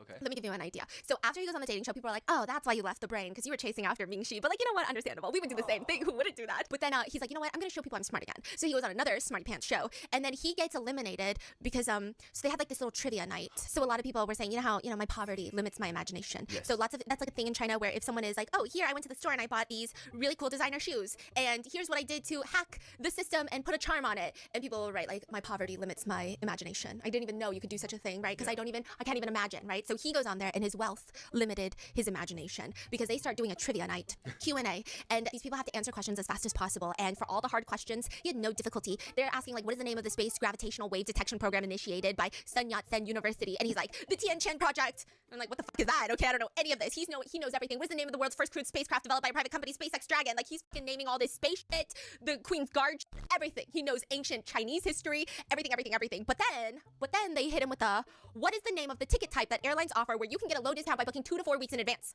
That's crazy. There's no way they did that. And the opponent said, early bird tickets. And Mario is looking, and the meme is a picture of him looking so like befuddled. He looks like his opponent just grew a second head. And the caption is like, I've never bought those types of tickets before. What type of drink? I mean, like, are these tactically put into the show to go against him? Question mark. So like that's like a tactical decision to put questions on like, how much does an Arizona tea cost or something like that, right? How much does it cost to? I mean, Arizona tea might be a little bit too easy. Like, how much does Let's see. I don't know if I can think of anything, actually. Something like really weird and dumb. Because anything I'm going to say is going to be stupid. You know, how much does a bottle of water cost at a Dollar Tree in random city in America, right? It's not $1, actually. It's probably going to be like $1.20 or something. Or, you know, anything at Dollar Tree is not going to be $1 at this current inflation, right? If you go over there, it's like $1.20. Like everything says $1.20 something. It's not exactly $1. Ming is a Starbucks Frappuccino. Blended iced coffee. Who said that? The opponent. Mario's looking like, who even drinks Starbucks? I have a barista at home, a private barista, a Michelin-starred barista. I didn't know what that was. They're asking about the types of shrimp. And they're like, this is the type of shrimp. And Mario's looking like, I've never eaten cheap shrimp. I've only had like the really good ones, the big ones that are fresh caught. What's happening right now? He can't, you know what were we expecting? The guy doesn't even know the difference between scallions and celery. I'm gonna get to that in a second. He thought the price of corn was 5 feet. What is it? He thought the price of corn was 5 feet. They were asking him, like, you want to know the price of corn? And he said 5 feet. Huh? And so, you know what? We're going to get there. But he's just, he's on something else. He's on something else. What brand's logo is this? They showed the logo, you know? And Mario's like, Nestle, Nestle, Nestle. That was the only thing that he got right, okay? And so everyone in the comments was like, this is my first time feeling bad for people who answer correctly. Other people are saying he has a great brain, but They're saying they feel bad for the people who answer correctly because they're broke. Yeah, yeah. Because if you're rich enough, you wouldn't be able to answer these questions. Another comment says, he has a great brain, but this is clearly not his type of purchase. Yeah, yeah. Other people say when his future wife starts giving him a tour of the real world, he may become unstoppable. But until then, we can stop him. Other people are like screenshotting his face looking confused, and it says caption, Mario, why are you asking me about trash? I don't collect garbage. He lost, but he actually won. People are saying he's lost because he's not poor enough? Question mark, question mark. People were just so confused that this could be happening. And people are saying, like, next time you want him to just fall into silence and you want him to shut his mouth, ask him what day the grocery stores start discounting the sushi.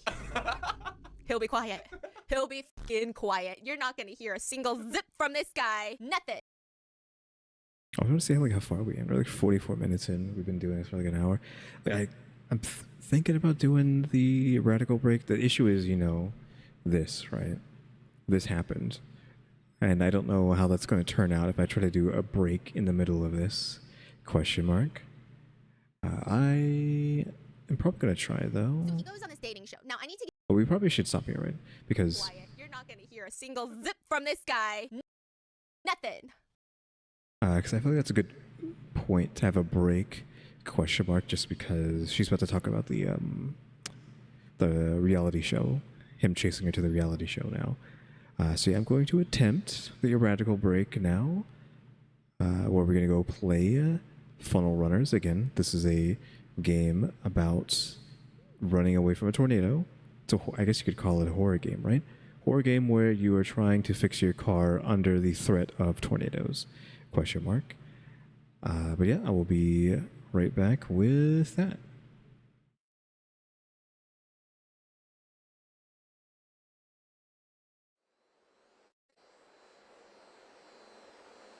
All right, we are in Funnel Runners, question mark. We're in the van. We're not actually in the mission yet, right? We're probably just going to get straight into it. You don't need to know how the game is played, right? You'll just watch me play it, right?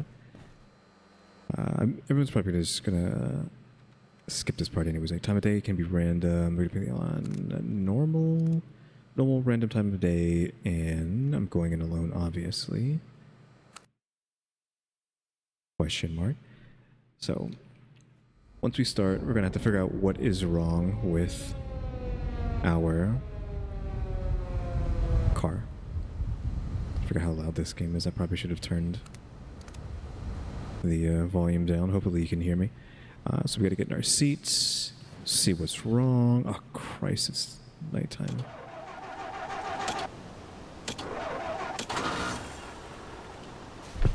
Coolants and oil we need to do. Oh, where's the flashlights?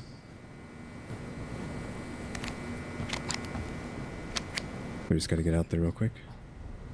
Gotta try not to fall into any manholes. Gotta try not to... Oh, it's acid rain. Really? We started with acid rain? I've never seen acid rain before. That's like one of the hazards, so that's brand new for me. I haven't seen acid rain before. We've already taken a pip of damage. Man, hold on. We just gotta hurry up and get inside. So we need a lot of coolants. And oil. It's gonna be a lot of trash like coins. I'm not gonna even attempt to deal with the coins. We just need to hurry up and just grab stuff. Coins, again, I'm not gonna waste time on that. The tape, fine, I got that. I'll take the tape. Oh, did I actually like drop my fuses? We don't need fuses. Did I drop my flashlight in there?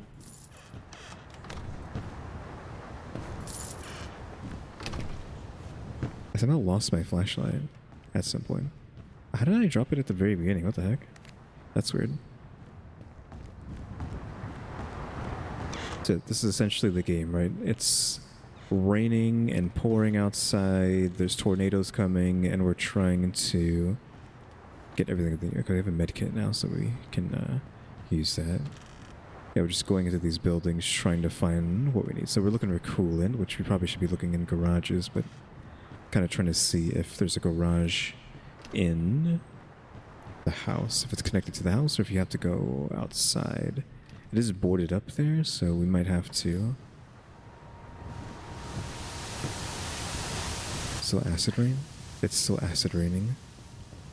So it sucks that it's nighttime because it means it's really hard to see if there's a tornado, right?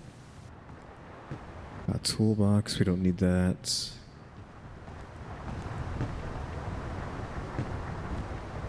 Okay, we got coolant. We got oil, I mean. I can screw the tape. We have a med kit.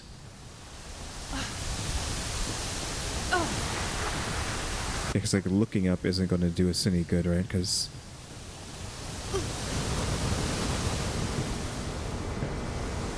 I can hear sound, but that might just be the F5 in the distance.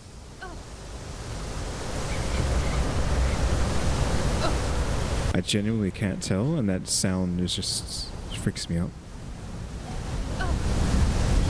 Oh no, there's a tornado. You can see it.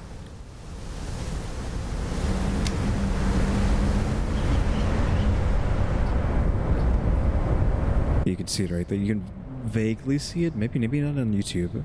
It might be too dark for you. Yeah, maybe when the lightning strikes, you can see it go by.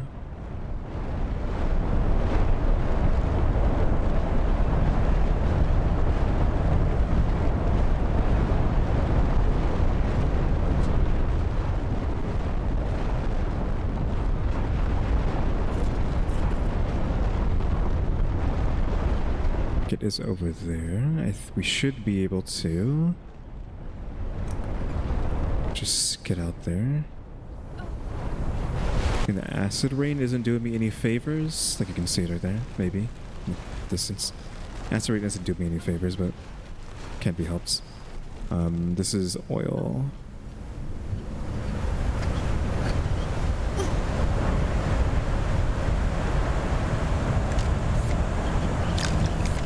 Okay, oil done. Okay, so now we just need to... Oh, acid rain is in too. We just need to find some coolant. The story of my life is not being able to find coolant. I'm gonna use this now. This is a crowbar here. Okay, full health.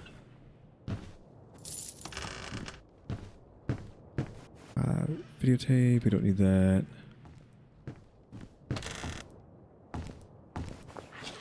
Oh, pills. I didn't mean to take that. Again, I really shouldn't even be looking in the houses, but you know, there's a winch and a jack, I mean. Don't need that. Medkit again. Don't need it. I mean, it should take it just to put it in the car if I get hurt. Okay, we're in the garage. Unfortunately, it appears that there is no coolant in here. And I don't know the layout of the game, so... Actually trying to figure out where things are, because I want to get to the garage. I want to get to the power line down there, and I can't tell where it is. I can't jump over this. I wish we could jump a little bit higher. I think another tornado's touched down. I just don't know where the entrance is. Because that's the garage. Where is the door out of here? We might get knocked down. It's over here. It's not that way, is it? Because how did I get in here if that's the door in? It doesn't feel like that's how I got into this place, but I guess we'll just have to take the long way. Okay, now the door is there. Why couldn't I see that?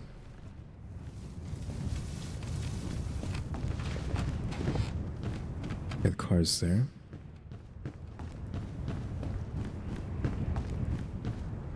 It could just be on the ground, which is also like issue. The longer you take, the worse off things might get.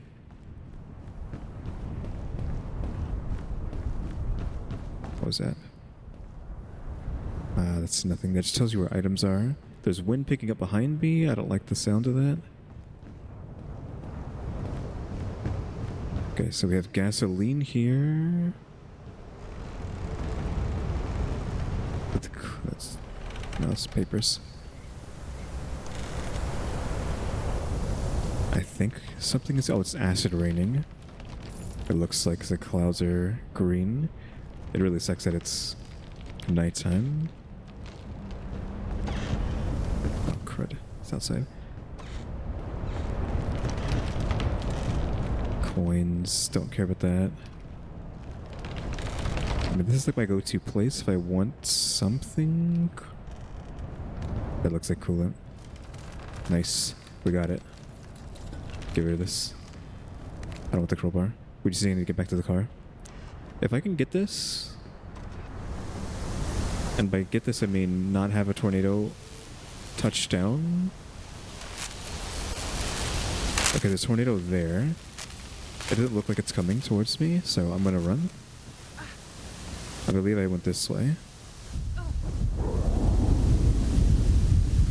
I need to look at the ground, make sure I don't walk over something.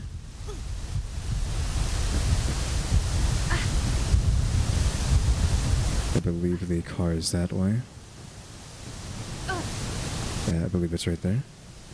Gotta make sure you look at the ground. I want to get in the car real quick, just to be safe. I have no sprint. Okay. We have the coolants. Oh, we had an umbrella. They give us an umbrella to deal with the acid, but I'm just tanking it. I can't tell if there's a tornado. I mean, there's a lot of noise happening, so maybe. Let me just look at the whiteboard. So it's not this whiteboard. This one. I don't have to do that. By the way. Oh, there. Tornado is right there. Thankfully, this vehicle can take hits from that.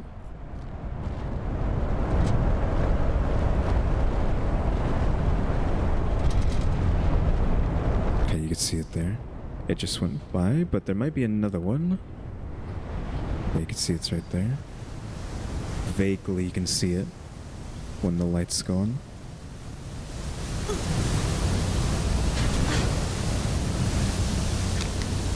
Okay, cool it. Didn't hold it long enough. Cool. Coolants, close the lid. Okay, get me out of here.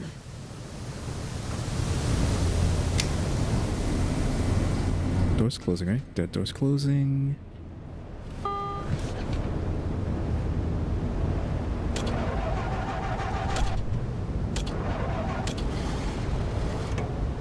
Alright.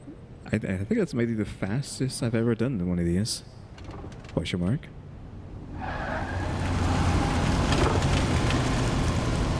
So every other time, it's like I have to sit there for like cutting it really close. Like the F5 is about to touch.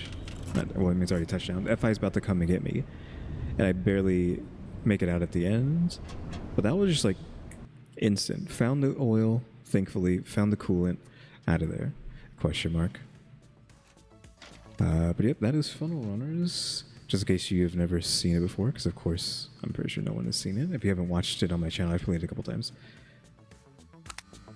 But yeah, we're gonna go back to our regularly scheduled Stephanie reactions. I don't know why I said it like that. Stephanie reaction.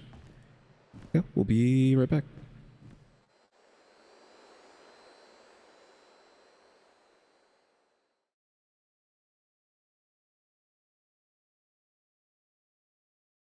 Alright, we are back with our regularly scheduled Stephanie reaction. So he goes on this dating show. Now I need to give you a little bit of preface. Oh yeah, we don't have the speed up. She sounds so slow. Not being on 1.5. So I don't. It's been like what, years since I've actually listened to Stephanie at normal speed. So when she's not at 1.5, I'm like, oh my god, it's like molasses, right? Right. When he first met Ming-Chi, he actually met Ming-Chi before he goes on the dating show through his sister. So Ming-Chi met his sister, and I guess his like a few of his siblings. He's got like 20 trillion siblings. They have like 16 siblings. Okay. Damn. Yes, Stanley Ho, of course, gambling tycoon, had like 4 different wives. All of them had different children. Damn. Yeah, he was really like trying to populate. He said China has 1 billion people. Let's make it 2 billion. He was really working hard. But is that like? So I know China's been saying they have like a bajillion people, right, for the longest time. But isn't there a thing where actually it's come out that they weren't being truthful about how many people they have, and they actually don't have a lot of people, or they don't have as many people as was expected this entire time? Like there's a potentially like 1 billion plus people missing, question mark, or something. I don't know. Take whatever I'm saying with that with a grain of salt. But isn't there some sort of like conspiracy with that, where not even a conspiracy, just like literal numerical facts of like there's a huge chunk of people unaccounted for because they were just made up to begin with?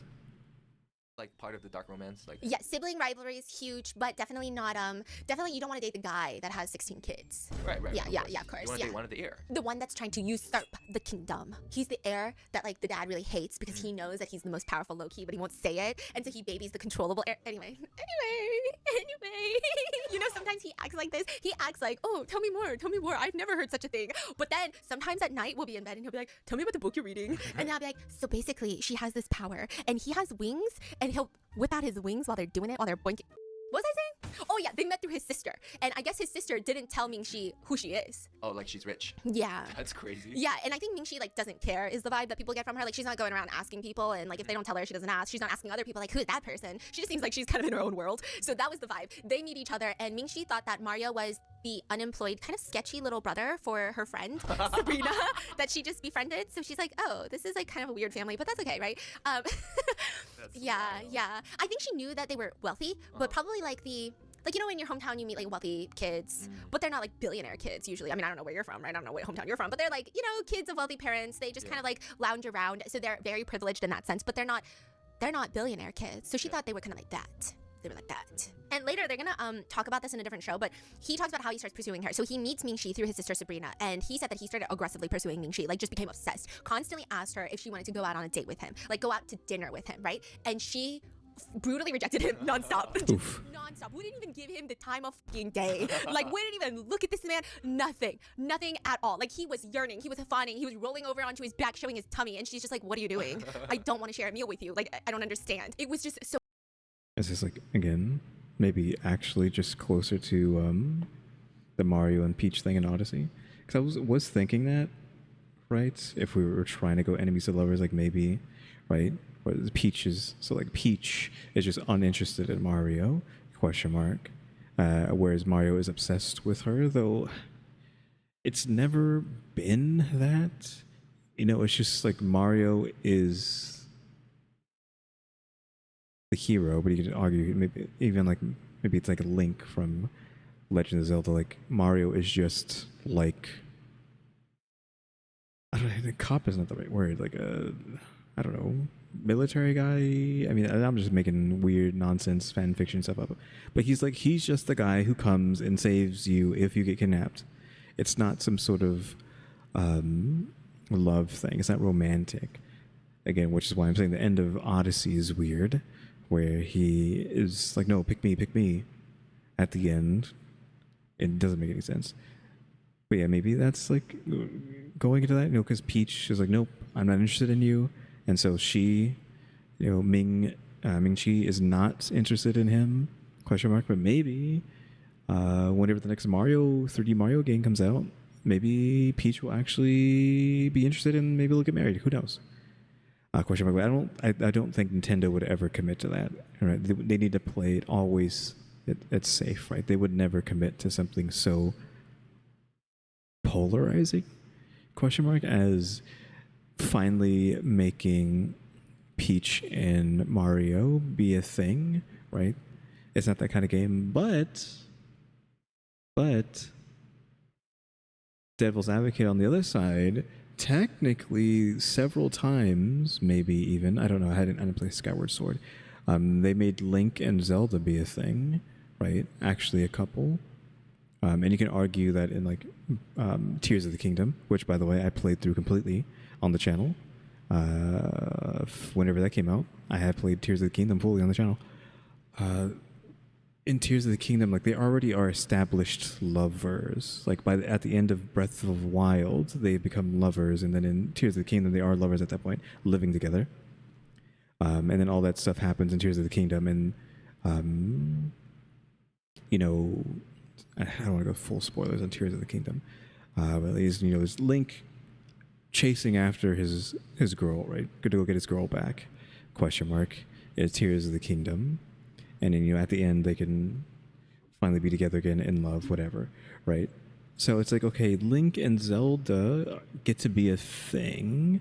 You don't get to fully see it, but it's at least admitted to, like, yeah, they are a thing at the point of Tears of the Kingdom, right? So maybe Mario and Peach will be a thing at some point, and maybe it'll just take another 30 years. How old is Mario? Like 30 at this point? Is it 35?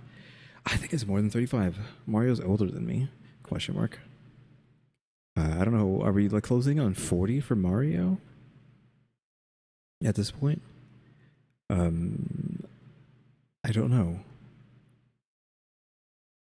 Yeah, the Mario franchise is probably closing on 40 years old at this point. So yeah, again, maybe another 40 years from now, maybe finally they'll let Mario and Peach be together, get married, whatever. It would long tangent. We're just keep talking about Mario this whole time. So he didn't care about saving face. He didn't care about being like the egotistical billionaire boy. He wasn't like, do you know who I am? He was just like, can you please just go to dinner with me like one time? And she's like, no. And because he would ask so frequently, it wasn't even just dinner. He's like, do you want me to take you to this amusement park? Like, do you want to? He was just trying to figure out what she liked. So it was like just taking shots in the dark. Like, do you want to go to the mall? Do you want to go to bowling? Do you want to go try horseback riding? Like, do you want to go do this? Do you want to go do this? Like, surely there's going to be something that she wants to do. And Ming Chi on the same show, she tells everyone, like, at that time, I was really confused. Like, he just doesn't have a job. Like, all day, all he's doing is asking me to do things. Like, it just felt like he's a very unreliable person that has all this free time, and I just wasn't interested at all. Like, broke? Yeah, like, do you not have work? What are you doing? That kind of makes it seem like, okay, all she cares about is money, but probably not, right? Go make some money. It's crazy. Yeah. And then Mario was like, yeah, one time she even texted me like, do you not have work or something? Like, do you never work? I'm confused. And so he realized, he thought, you know what? And this is after weeks. He's like, I think I understand why she doesn't want to go to dinner with me. So I think he talked to his friends. So he grew up in the US and the UK most of his life, right? And he's not even that good at Mandarin. He's like, I think my whole strategy is wrong. So that's kind of how you do it in the US, right? But in China, maybe it's not like that. I think I have to woo her in different ways. Now, Ming Chi later says, I just didn't want to go to dinner with him because I don't like to go to dinner with people. She explains that, like, when you go to dinner with a guy, it almost always feels like there's ulterior motives, which is so smart. She's like, I'd much rather like go to lunch or something. But anyway, he does this for 2 months. 2 months. She rejects him for 2 months straight. And then finally, she's like, you know what? If you really want to share a meal, I will go to lunch with you. Okay, that's it. I don't really want to go out at night with you, but I will have lunch with you. And apparently it didn't go well. I don't think it went badly, but like she was just like, I don't really know what's going on. Yeah. So then in 2018, there's this dating show called Mr. Right, Mr. Left. And it's supposed to show people from different age groups. So they're going to have these female contestants, guests, usually like celebrities, and they're going to spend time with 2 male guests. One of them is going to be someone much older than them, and one of them is going to be someone much younger than them. Not like much, but like, a few years. And they're all of age, but you know what I'm saying, right? It's just going to be like an age gap dating show to see who you lean towards. Is it true that maybe some people like older guys because you feel safer and more more like cared for and like the years of experience helps, or is it better to date someone younger because you feel like their energy is contained? Like that's what they were saying. Like that's the whole point of this dating show and exploring these different potentials. She goes on that show, and Mario's like, I gotta fucking get on that fucking show. Is Mario younger? Yes. Oh. So she goes and she walks down the red carpet because it's a surprise of if she's gonna meet. So she has to answer a bunch of questions before, and I think it's going to lead her. I think at the end, do we know the guy at the end? Either like there? the right young guy. Does that make sense? Like I guess they're trying to match the people to the people, and so it's Mario. She matched to Mario? Yeah, but she doesn't know. So he's wearing an Iron Man mask, and he's got balloons, and someone's playing. How can you not know? Look at that guy's hair. His hair is always that weird look to it.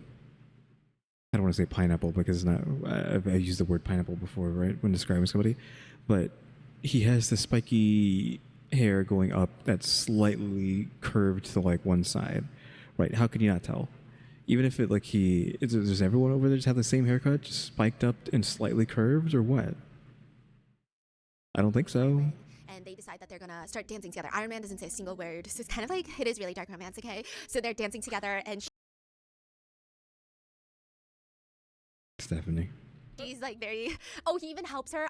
He has her change into these like flats so that she doesn't have to dance in heels because it's more difficult. And he's not saying a single word during all of this, so it's really tension building and romantic. Because like, what do you mean? And she can't see his face. They're slow dancing, and you can tell like she's getting a little bit wooed. Like you can tell she's getting a little bit of butterflies. And then he took off his mask.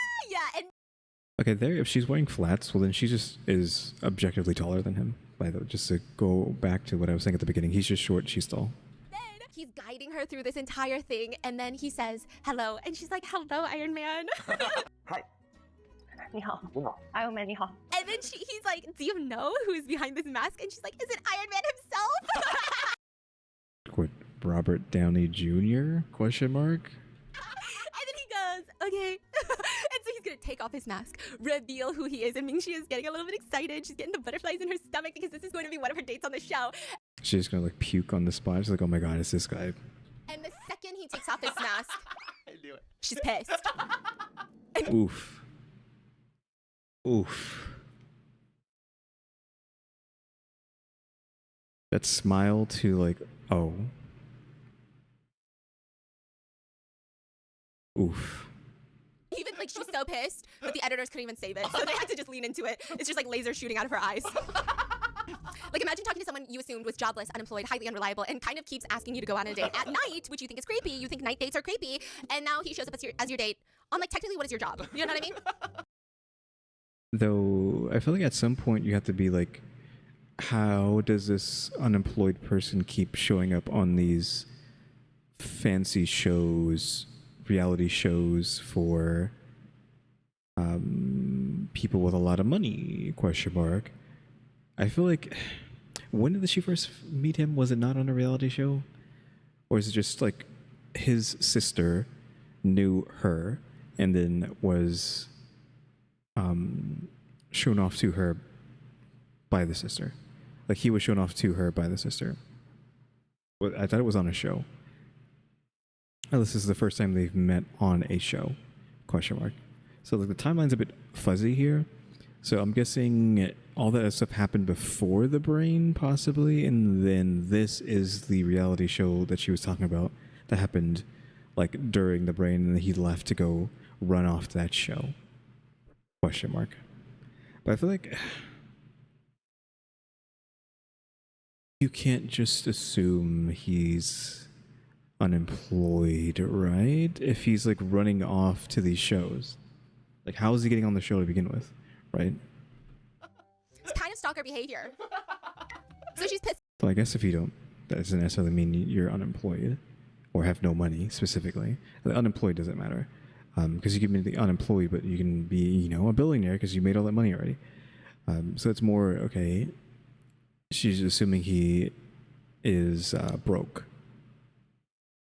But it's like, okay, he got on this show, so how can he be broke? But then I guess like you don't need to have money to get on a reality show, I guess.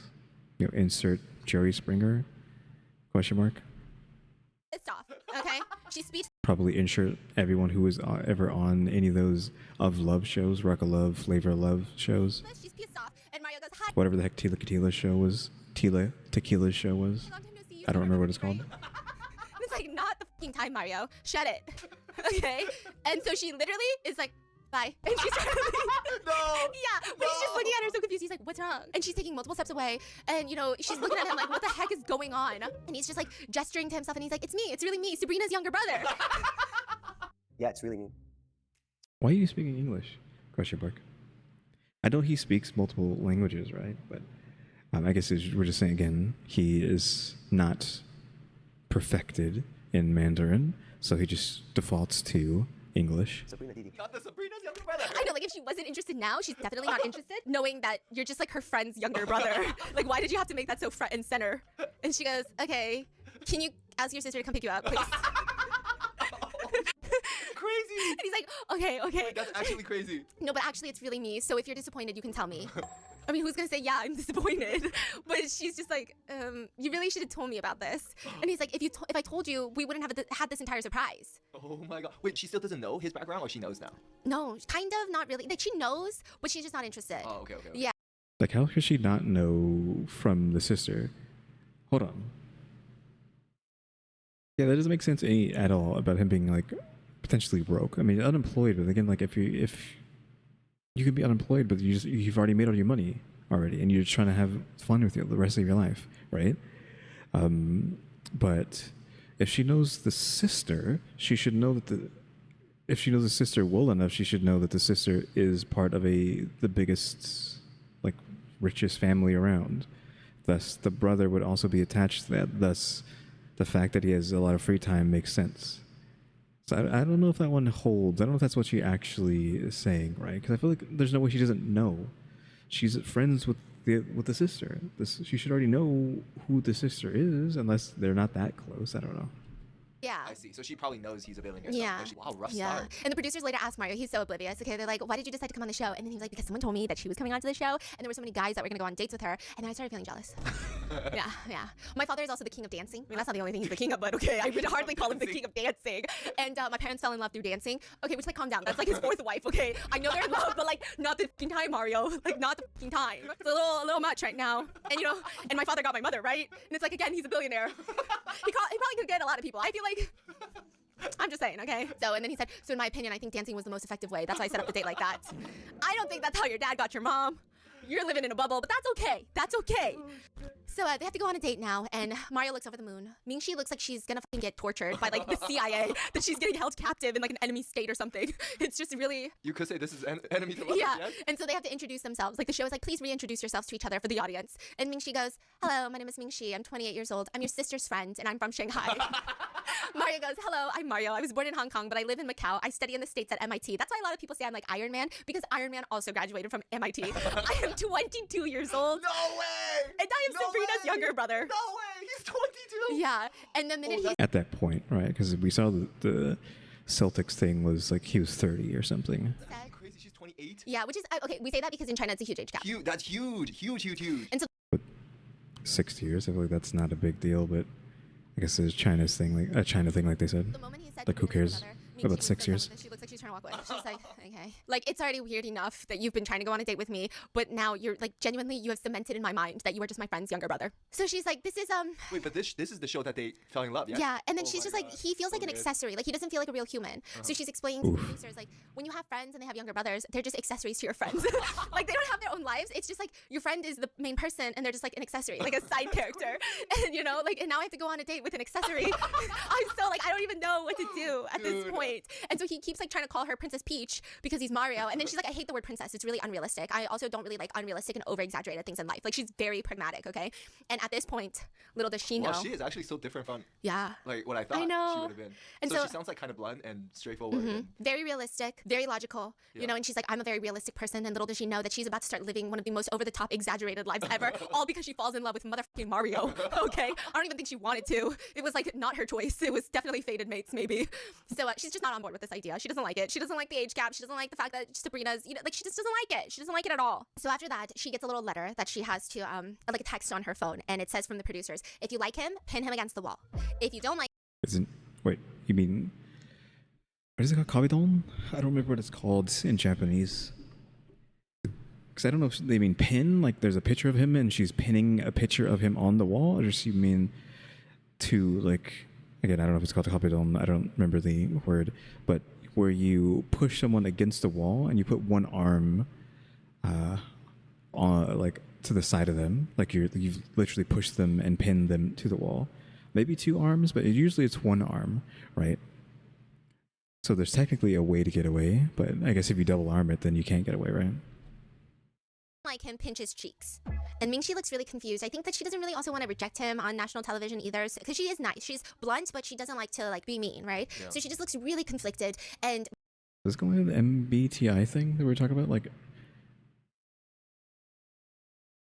can we figure out her MBTI just off of that one statement, where she is a facts and logical and blunt person, but then takes emotion into account when speaking to someone, or when causing it, or creating an action, what the heck am I saying? Taking an action, question mark, the other person's emotions are taken into account over facts sometimes, question mark. I feel like we can just have a whole MBTI diagnosis from that one statement. Mario's like, you have to do something, right? Like some sort of challenge. And she says, yeah, I have to pick a prompt and perform it. He said, okay, well, when I'm taking my exams, my teacher told me if I don't know the answer, just pick C. And she's like, there's no C. It's just A and B. And then he goes, then just pick A. So she goes, okay. And she like looks around and she finds a wall. And she's like, come. But then, like, you know when she's gesturing, come, it's kind of like when parents are like gesturing to their kids. It's like, come here. It's not even like, come. It's like, come here. Just come here. So then he walks over, and in his eyes, he's got like heart eyes, and she looks like, what are we doing, right? He's like, she's like, we're just gonna stand against the wall. Just stand here. Just stand here. I'm gonna perform the action now, okay? Yeah, sure. So am I supposed to do something? And as he says that, Ming-Chi takes a step forward, looks him in the eyes, put her hands on the wall, and leans in slowly. So they're close to each other, and you can just see Mario like about to fucking have a whole heart attack. He's like falling in love with her, and like this moment is like he's like he's paralyzed. He doesn't know what to do. And then Ming-Chi looks over at the producers and goes, "Am I done? Okay, I'm done." And he's still looking at her with so much longing. He falls first, and he falls harder. That's the trope. And you can tell that he's so affected by it, but he's trying to play it cool. And he's like, oh, that's it? Yeah, just to pin you against the wall. Oh, okay. Should we go down and have some food then? So this is their first date, and they're like going down to eat. I feel like just in the word pin against the wall, it just sounds worse than it actually is. Because it's just the whatever I just want to say the word kabadon because I don't know what it is. So we're just going to say kabadon from now on. The kabadon thing is what just happened there, but like saying pin someone against the wall sounds much more extracurricular, if you will, than just the action of that action that was committed. Eat food, and Ming-Chi just looks like she's not into it at all. And she even tells the producers, like, I don't know what's going on. And Ming-Chi's very vulnerable, so she's telling the producers, like, I also don't know if he's just like doing this as a bit. Yeah, like if this is a real dating or this is all Yes. for a show, TV show. And also because he's such an over-the-top personality, it's like hard to tell if he's just like, you know those people who go through phases in life and they're just like, oh, I'm obsessed with this person, and then they're just like over the top about it, and then they're like over the fixation, and then they move on. Yeah. So she's like, I don't really know what's going on. So they're eating food, and Mario is still talking about calling her Princess Peach, and his reasoning is pretty funny. So he's saying it's like, you know, Princess Peach gets kidnapped by Bowser over and over again, and Mario has to keep saving her. Like, that's the whole point of Super Mario. Like, kidnap, save. And yeah, so that's why you're Princess Peach, because Princess Peach will keep getting kidnapped by the monster over and over and over again, and I can't let her get kidnapped, right? Okay, so then she's like, well, I don't really fucking like this nickname. So then he gives her a different nickname, which is Xing Xing, because it means star in Mandarin. And you know, in the games, you like, Mario powers up with the stars so he can feel invincible. So then he's like, can I call you Xing Xing instead? And then she's like, I mean, if it's a nickname you're giving me, as long as it rolls off your tongue, I guess. Yeah, sure. Taco Bell sound effect just went off. I don't know if it's a grain of salt moment again, because we just got to, this episode just all talk about Mario, because it's her fault they're talking about Mario so much. It's his fault, I guess, because he's obsessed with Mario. I guess he spent too much time in America, right? He's too Mario brainwashed. The superstar there, whatever you want to call it, there was like some murmurs that, because when Mario picks up the superstar, he becomes invincible and anything that touches him dies, right? That's how that power-up works in the game. It only works for a limited time. Again, explaining this because I'm something most of y'all don't know how it works. Apparently, though, a funny way of looking at it, I don't know if this is true or not, because people say like, oh, this is what the creator said actually is what's happening. That when Mario takes the superstar, it gives him so much excruciating pain that when anything touches him, that pain is transferred to them and they die from the pain. But Mario is just able to take it, I guess. And that's a funny way of seeing it. It's not just like, oh, he is invincible and then anything that touches him just dies. And no, it's like he is just going through the most unimaginable pain possible and then transferring that via contact when touching others with the power-up. I mean, yeah, I just think that's funny. Just a little anecdote there for that. And then he's like, okay, great, Xing Xing. But then here's the problem, okay? Sabrina, her nickname is Xing Xing. So, Yo, this is crazy. so Ming Xi is like, it feels like you're calling me like your sister or something. And he's just like, For Onesan, again, that's Japanese. I don't know. I feel like if they were Japanese, that would be normal. Like he would already be calling her big sis? ? Just out of how Japanese speak to each other, like by default, they would already be doing that. Just with how I don't know how to say, like, hierarchy is not the right word, but just how people refer to themselves, right? Little bro, big bro, little sis, big sis, ? Uncle, right? They just use those words on strangers. Grandma. If you look grandma or grandpa, you might use in English for an older woman who isn't. Older woman, older man who isn't related to you, right? Gramps. It would be gramps or granny, right? You would use for someone who isn't necessarily your grandma or grandpa, right? It's just an old person. So it's like that. oh, I guess that's true. Yeah, and when I look at you, it just reminds me of your sister. And then he's like, why do you like to bring up my sister so much? And she's like, what do you mean, okay? And then she tells him straight up, in my world, you don't exist as an individual. You are an accessory. And he goes, I'm an accessory? Can you imagine calling a billionaire heir? You're just a side piece. Like, you're not a person to me. You're nothing. Like, what's going on? This is crazy. And he's like, okay, well, I gotta not be an accessory. Like, I need a clear identity. So he decides that he's going to make her fall in love with him. It's just like they have all these weird moments. So then they start taking Polaroid pictures of each other. And Jesus I love the fact that Christ. she just keeps rejecting Hold on, we got to see what she wrote something there. with him. Because that flashbang from that flash, like, Jesus Christ. Did you need the flash to be on like that? It's just like they have all these weird moments. So then they start taking Polaroid pictures. Crazy form, by the way. Oh, she's just commenting on his, like, arched back. But, like, I don't care about the arched back. Look at her face. Freaking flashed banged into next Tuesday. Like, my God. Turn the flash off on your camera. Pictures of each other, and I love the fact that she just keeps rejecting him ruthlessly on television, and he's still just so obsessed with her. He's like, literally, there's no angle you don't look good. Like, how am I taking all these pictures of you and you looking so good in every single picture? It doesn't even make sense. And then she's just like, are you gonna send these pictures to your sister or something? Wait, this is so fascinating. Yeah. Like, so he's that happy, you know, the trope, like the Yeah. happy one. And Yeah, the golden retriever is what he is. He's the golden retriever archetype. Grumpy sunshine So trope. he's the sunshine and she's grumpy. Yeah, That's so fascinating. yeah, and I love it for them. Yeah, I don't like it in my books. I don't like my men too sunshiny. I'm like, what's so fucking funny? What's fucking funny? The face. It's not fucking funny right now. Life has been stressful. Stop laughing. Okay? Yeah, it's that trope. And then he's like, okay, well, why don't we do this challenge? If I ever take a blurry photo of you, you can make me do whatever you want. So, like, I'll get on my knees and be like, you are the coolest person ever. Like, just like random challenges. And then she's like, okay. And then he takes a photo of her and he's like, oh, it's not blurry at all, right? And then he shows it to her and she's like, what? And he's like, look, you can still see your eyes, nose, and your lips. And then she shows it to the camera and she's a fucking blob. She's a potato. Again, just flash banged into oblivion. She's like, look. He's like, look, I can see how many strands of hair that you have. And he's even asking the producers, like, do you guys think it's a clear photo? Do you guys think it's a clear photo? Like, I'm not gonna accept defeat. And then he's like, you know what? I will accept defeat. So I think he just wanna. yeah, What's he the wants to do the punishment. Of course he does. Yeah, and then afterwards, he wants to extend the date. And like, you know, when you're on a date and they keep wanting to extend it, and it's like, now you're just going all over town, and it's like, what are we doing right now? He's like, let's go buy a dog. Go buy a They dog. just What? met, like, they just met a few weeks ago, like 2 months ago, and this is their first real date. And he's like, let's go buy a dog. And she's like, what do you mean, let's go buy a dog? And he's like, well, you have a dog, and I want something in common with you, so I'm gonna go buy a dog. my Do you God. want to come with me to go buy a dog? Now, normally I would really heavily frown upon this, but I think he would hire someone, and that dog would live the best life ever. So The it's billionaire fine. Yeah. mentality. Let's go buy. You live. That dog does not need 10 iPhones. What is it going to do with 10 iPhones? Don't buy iPhone. Don't buy Apple in general, but like, what? What does he need 10 iPhones for? The dog don't need that. In an apartment. let's go buy an apartment. You know, that's the crazy Give those iPhones to me so I can sell them. thing. So he was on this other show where he was showing off his esports gaming facility, and he had just hired this new esports gamer, and he came into the dorm, because I'm telling you, it's a sweatshop. No, I'm just kidding. He came into the dorm, and then he's like trying to fix stuff, and Mario is letting him adjust, and he's like, oh, who's your favorite esports player? And he lists someone, and that's like basically saying, I love watching Erling Haaland play football. And he goes, oh.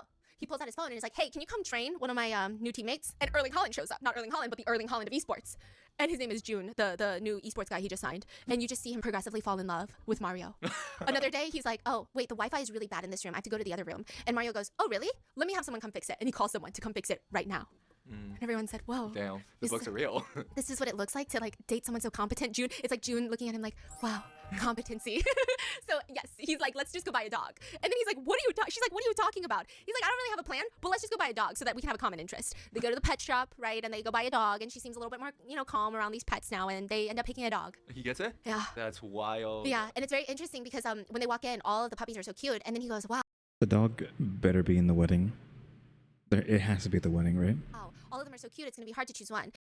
I thought he was going to say, like, wow, they're all so cute, but you're so much cuter than all of them combined, or some cringe cheese fest like that, right? There's no way he doesn't say something like that. And Ming, she looks at him, and she looks genuinely, like, concerned. And she said, oh, you think all of them are cute?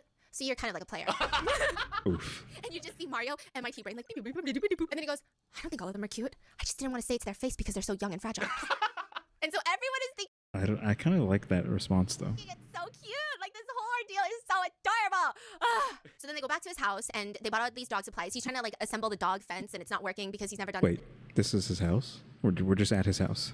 like that. So Ming, she has to do it. And he's looking at her like she just solved the equation to how to get to Mars. Like, whoa, you know how to fucking put together IKEA? Is he letting her do this? Question mark? Because I feel like, again, MIT, bro, there's no way, unless that's like the poverty, lack of poverty knowledge means he isn't able to put together a fence. Question mark? Holy shit. This is like a common thing in their relationship where she does something a normal human does. Yes. And he's like, holy Yes, I've seen those. who can do that? Yes. Only you can do that. And then he decides that he's going to show his affection and gratitude by out of nowhere. So she takes a rest on the couch. Out of nowhere, he jumps from the second floor glass railing onto the couch. First of all, dangerous. You could have hurt yourself. You could have landed on that new dog. You could have landed on her. Also, her reaction time to that, like she's so focused on the dog. He was like full squat on the couch, and she had not moved at all yet. Terrible reaction time on her part. Two things. She's way too comfortable, question mark, to have someone just jump down off the railing and her not like immediately like jump, right? I mean, she's probably going to jump, right? But again, that's crazy. Like, he is full of too much energy. He's too giddy. He loves her too much, right? He loves her too much. I dropped my pin there, so I had to cut real quick. But yeah, he loves her too much. This is like Tom Cruise and Katie Holmes times 11, right? Because Tom Cruise was jumping on the couch on Oprah, but like he jumped a floor down onto a couch out of excitement / I don't know. You need to chill. Question mark. I mean, surprised that she married him after this kind of attempt. That attempt, this kind of like buffoonery, question mark, we'll say.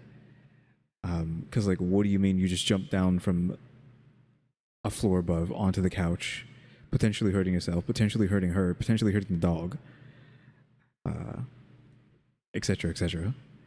And she still married you, question mark? Couch like Spider-Man, okay? And he's got a rose in his hand, and she's screaming like, "Are you sick in the head? Why did you just do that?" And he's like, "This is for you." And she's like screaming like, "What is wrong with you? Like, why did you do that? That was so weird. Like, that scared me. That gave me a heart attack." But like, thank you, I guess. And she like takes the rose, and she's just so shocked, like it's a literal jump scare. And she like, he has to be like, "Are you okay? You seem like really like scared about that." And she's like, "I mean, my heart just stopped beating. That was so scary." Like, I think she thought he fell, right? Yeah. Like, how do you just not like leave immediately? But then he probably tells the producers, from now on, no matter which guy gives her a flower, it'll never be as cool as that. It's just so bizarre. JoJo reference down there. It's so weird. But he's actually really talented. So in the car, they were listening to one of Ming-Shi's favorite artists, listening to like a song, right? And he said, "You want to know a really cool talent I have?" And he goes to the piano and he starts playing the instrumental to that song. And he says he has this really cool talent where he can technically like listen to a song once and get a general idea of how to play it on the piano. Bro. Yeah, and she like He has piano-isms then, right? He has the ism that lets him play piano amazingly first try. this is when she starts falling a little. Yeah, like you can just tell like, whoa, she's like really immersed into the song because not only it was her song that she wanted to play on because he was asking what song she likes. So it's very thoughtful. It's not even just like, here, watch me play the piano, let me show off. But it was like really, it was really cute. It was really cute. Well, their story is for the books. Then they had him go break up a date that she had with the other guy, the older guy. Huh? Yeah, so the producer sent him in to go pick up Ming-Shi from her date with the other guy, the older guy, right? And so he had introduced Ming-Shi to his friends, and they're all sitting in a private restaurant room. Okay. So he's crashing this date. They're forcing him to crash this date, not just like he's going to go pick her up. Like he's crashing the date. And he knocks on the door and he's like, "Can I come in?" And Ho, who is the older guy, he just is like looking at his friends and they all go, So they're not even, like, they're being rude. Ming-Shi didn't really know how to, so she's like in an uncomfortable position too because it's like really weird. And then one of them is like, "Oh, well, Yeah, because they forced this to happen. I guess you guys can play rock, paper, scissors, and if you win, you can come in." So Oof. it's like really just, the whole thing was odd. And so they let him in and they start playing these little Yeah, this could have been like really weird, right? You don't. I mean, maybe they know the guy. Like you don't know this other guy that well to like have him show up. Because what if he has a little bit of aggression in him and is like, "Hey, this isn't cool," and like starts a fight, right? His friends are also there too, so they might back him up. So I think that was a risky maneuver, but I'm guessing they're just assuming that he wouldn't have some sort of, I don't know, outrage over having Mario show up like that. games. And I don't know, but just looking at him, I was like, okay, he's going to try to fight Mario, but I guess not.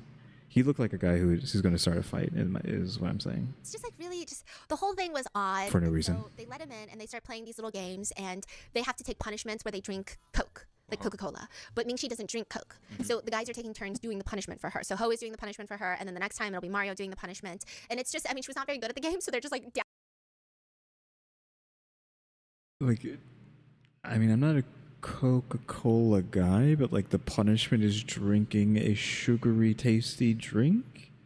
That's your punishment? I guess it's maybe like Asian culture. I mean, drinking that is going to like, you're basically taking a year of your life off, right? Or you're taking like a day of your life away. Every sip you take is one day removed from your lifespan. So I guess you could see that's a punishment. You're literally, killing yourself. Why did I have to say that? YouTube, don't get mad at me for what I just said. You're literally committing self-exit via Coke. Even though that does not make sense, right? Because that's not exactly what I'm saying. Just what I said before makes more sense than saying you're self-exiting via Coke. It's not the same thing, but YouTube is stupid. Like, it won't let us say whatever we want. But yeah, you can just see it that way, right? Where, again, it's a punishment because you're making yourself unhealthy with each sip. You're making yourself possibly gain weight with each sip. So that's the punishment. Now that's more you have to work off later if you even care about working it off, or somehow eat like so healthy that you gain that day back of your lifespan.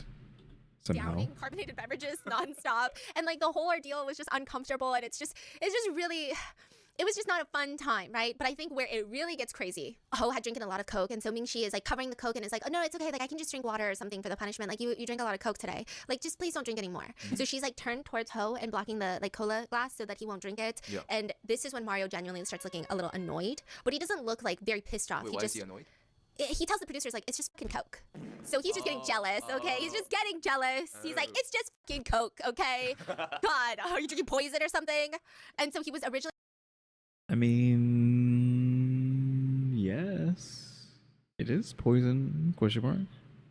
Depending on who you're asking. Going to leave with Ming-Shi, but he decides not to. So Ho is going to take her to the airport because they were going to fly to a different city for filming for this show later together. Anyway, so they end up meeting up at the airport, and it was just like a really uncomfortable moment. And it almost felt like Ming-Shi was choosing Ho a little bit more than Mario. Oh. Whether it just be because she was initially on the date, so she felt like she had to see it through without being rude, Yeah. or whether she felt like a spark with him. It didn't seem like she had a spark with him though. It felt more out of like politeness. Yeah. But I think Mario took it as like just very. I think this was like, okay, like maybe she doesn't like me. So the next day, they go on their little date together, and they decide to go to a shop where they can write postcards to each other, and the shop can send it out a year later. So they can send it to themselves, they can send it to whomever, but it's going to be a year later. And like the whole thing is very uncomfortable because like Mario looks a little like he's not making her uncomfortable, but you can tell he's not as like goofy as the day before. So he just seems like a little more guarded. And at one point, the producers pull her into a production room, and they have this screen of Mario in like the main area of the cafe. And Mario's getting water, and out of nowhere, a girl suddenly bumps into her, causing him to spill water all over the floor and all over the girl. And he's like, "Oh my god, so sorry, I didn't even see you." And he starts wiping the water off the girl's coat. And for the sake of accuracy, this girl is booby, right? And like the water is near her booby, and like the coat. Is this on? Yeah, see, this is on purpose. I was assuming this when they bumped into each other initially. Like, why would they be showing her this if it wasn't like a setup, right? It obviously a setup. This is a psyop. And then the girl is like, "Are you okay?" And then he's like, "Yeah, I'm fine. You know, I should help them clean up though.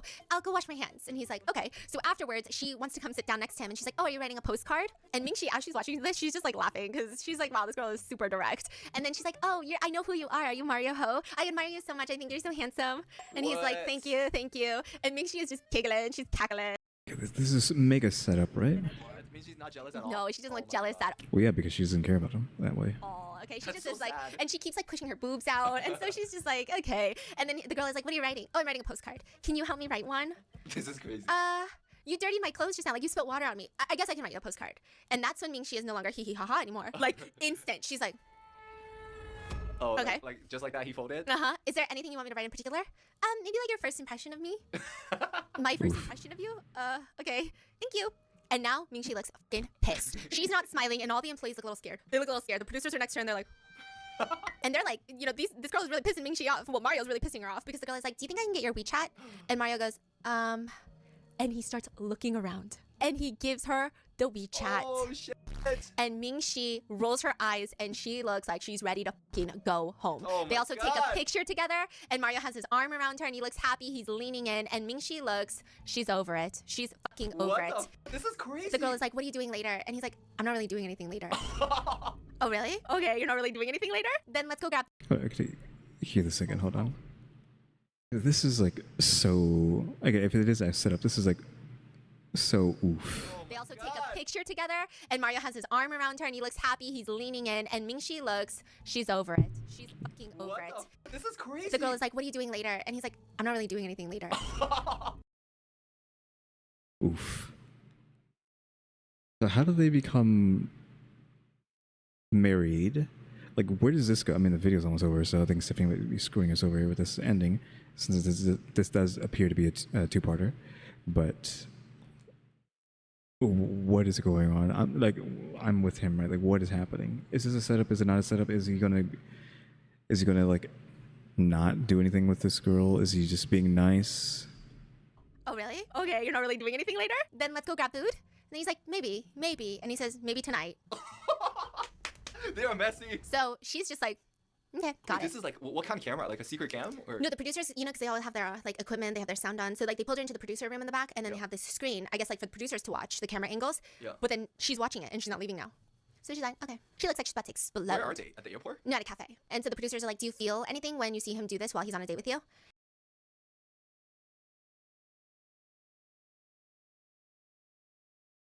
I'm thinking about this, right? And she's getting mad. I was like, "Oh yeah, she should be getting mad." But then it's like, wait a minute, why are you getting mad? You vehemently. That's not how you say that word. I can't say it. You really have shown that you do not have interest in him like that. So yes, you're on a date with each other. But are you angry because you actually do like him? You know, that's the trick, right? Is this like a trick to be like, hey, you actually do have feelings for this guy? Because why are you so mad? Because it's not like, okay, whatever, he's a player, so okay, whatever. I didn't care about him anyways. But no, it's like, okay, he's a player. Now I'm really angry because, you know, he shouldn't be a player. He should be like only into me, and then it's become, oh wait a minute, why do I feel that way? Do I actually like the guy? Question mark. Is that what we're trying to do here, or is it not like kind of like, you know, galaxy brain try to kind of move? Is this not a galaxy brain move? Is it just them screwing around, trying to be like controversial, or is this actually a galaxy brain move to get her to be like, oh wait, I actually like this guy, and that's why I'm so mad? Do whatever he wants. I'm not mad. And I'm like, oh my god, she's fuming. Yeah, She's ready to kill somebody. Yeah. And she's like, yeah, if I met someone like Mario for the first time and they asked me to grab food, I probably wouldn't. Like, it's just so sudden. And the fact that this is how he does things, like, I guess she's trying to say, not saying the girl is weird, saying like our dating styles are just different. Yeah. Like, we're not really a match then, right? And so she just looks like every single pore in her body is rejecting Mario now. Yeah. And she's like, ugh, but she has to go back out there. So she goes back out there and she doesn't say anything. She's like, oh, are you done writing? Yeah, I didn't have anything to do just now, so I wrote mine already. What is happening right now? And they're like, oh, what did you talk to the producers about? Nothing. They just talked to me about work tonight. Do you have plans for tonight? She has? No, he does. Oh. I guess the show. Oh, okay. So she's like really cold about this. She's upset, but she's not saying anything, right? Yep. And she's like, do you want me to send the postcard on your birthday? When's your birthday? January 12th. Then it wouldn't be a year from now. Whatever, you get it. Okay, let's go. So as they're heading out, he still does not say anything. He just acts as if nothing happened. And that is where I leave you with part 1. Okay, because part 2 is going to get crazy. They're going to discuss everything that happened. They're going to go on more dates, and you're going to see the escalation of their relationship. How will he I knew that Stephanie was going to end like that. come back from this? That's wild. I'll let you know in part 2. Stay tuned, and I'll see you in the next one. Moral of the story, pursue them so hard they think you are jobless. Tip, being a child of a billionaire helps. Of course, it does. Question mark. Because like, I don't know how we're going to get out of that. Other than the fact that, like what I was saying, there's some psychology to that. Because why are you so mad about someone you have no interest in unless you subconsciously, deep down, do have interest in them? Question mark. Right? Though maybe at this point she is like gaining interest for him after the piano maneuver, right? And the dog maneuver, maybe she actually is seeing some interest, right? Maybe he's just pursued her so long, he Stockholmed her into being interested in him, right? But yeah, again, some little bit of psychology nonsense happening there, right? With that setup that they did. But yeah, oof. Again, I did not realize I was getting myself into a 2-parter. Okay, the other next video is only 1 hour and 9 minutes, question mark, so this one was 1 hour and 18. I don't know, we're going to get back to part 2. Could be sometime this week, could be tomorrow, could be Friday, could be next week, who knows. We'll have to see when I feel like getting around to the next part, but yeah, that is going to be it for today. Hopefully the radical break this time around was enjoyable, because I mean I got that done real quick, right? If you the kind of person who's going to skip that stuff, which I'm assuming is like 99% of you, like I mean maybe like one of you didn't skip it, but if you are the typical person who would skip that, I got that done pretty quickly, right? I didn't think it was going to be that fast, because the other matches I've done in funnel runners have been pretty long. Like again, cutting it close to where the F5 has gotten pretty close to getting to me, which you didn't even really get to see the F5 because it was nighttime. But like off in the distance, there's just a massive like cloud tornado in the distance that's just slowly creeping towards you, right? It's not like the little tornadoes that are going by that we've dodged in the playthrough that I did there. You know, there's a massive, like, several hundred feet long F5 tornado in the distance that's slowly heading towards you. Question mark. Yeah, hopefully if you did watch the entire video and not just skip through everything, you enjoyed the Funnel Runners intermission there. I'll be Kyuuties. Thanks for watching. Remember to buy my stickers, think about becoming a member, subscribe if you haven't subscribed. Working on watch time and subscribers, and over it we have a throw now as well. And shout out to the members: EmmyStarr, RaleyDrew, alexgkiller 880, and If I Was a Rat. Yeah, Kyuuties. Thanks for watching. Turn to the next episode. Like, subscribe, hype, and comment. The do. See ya.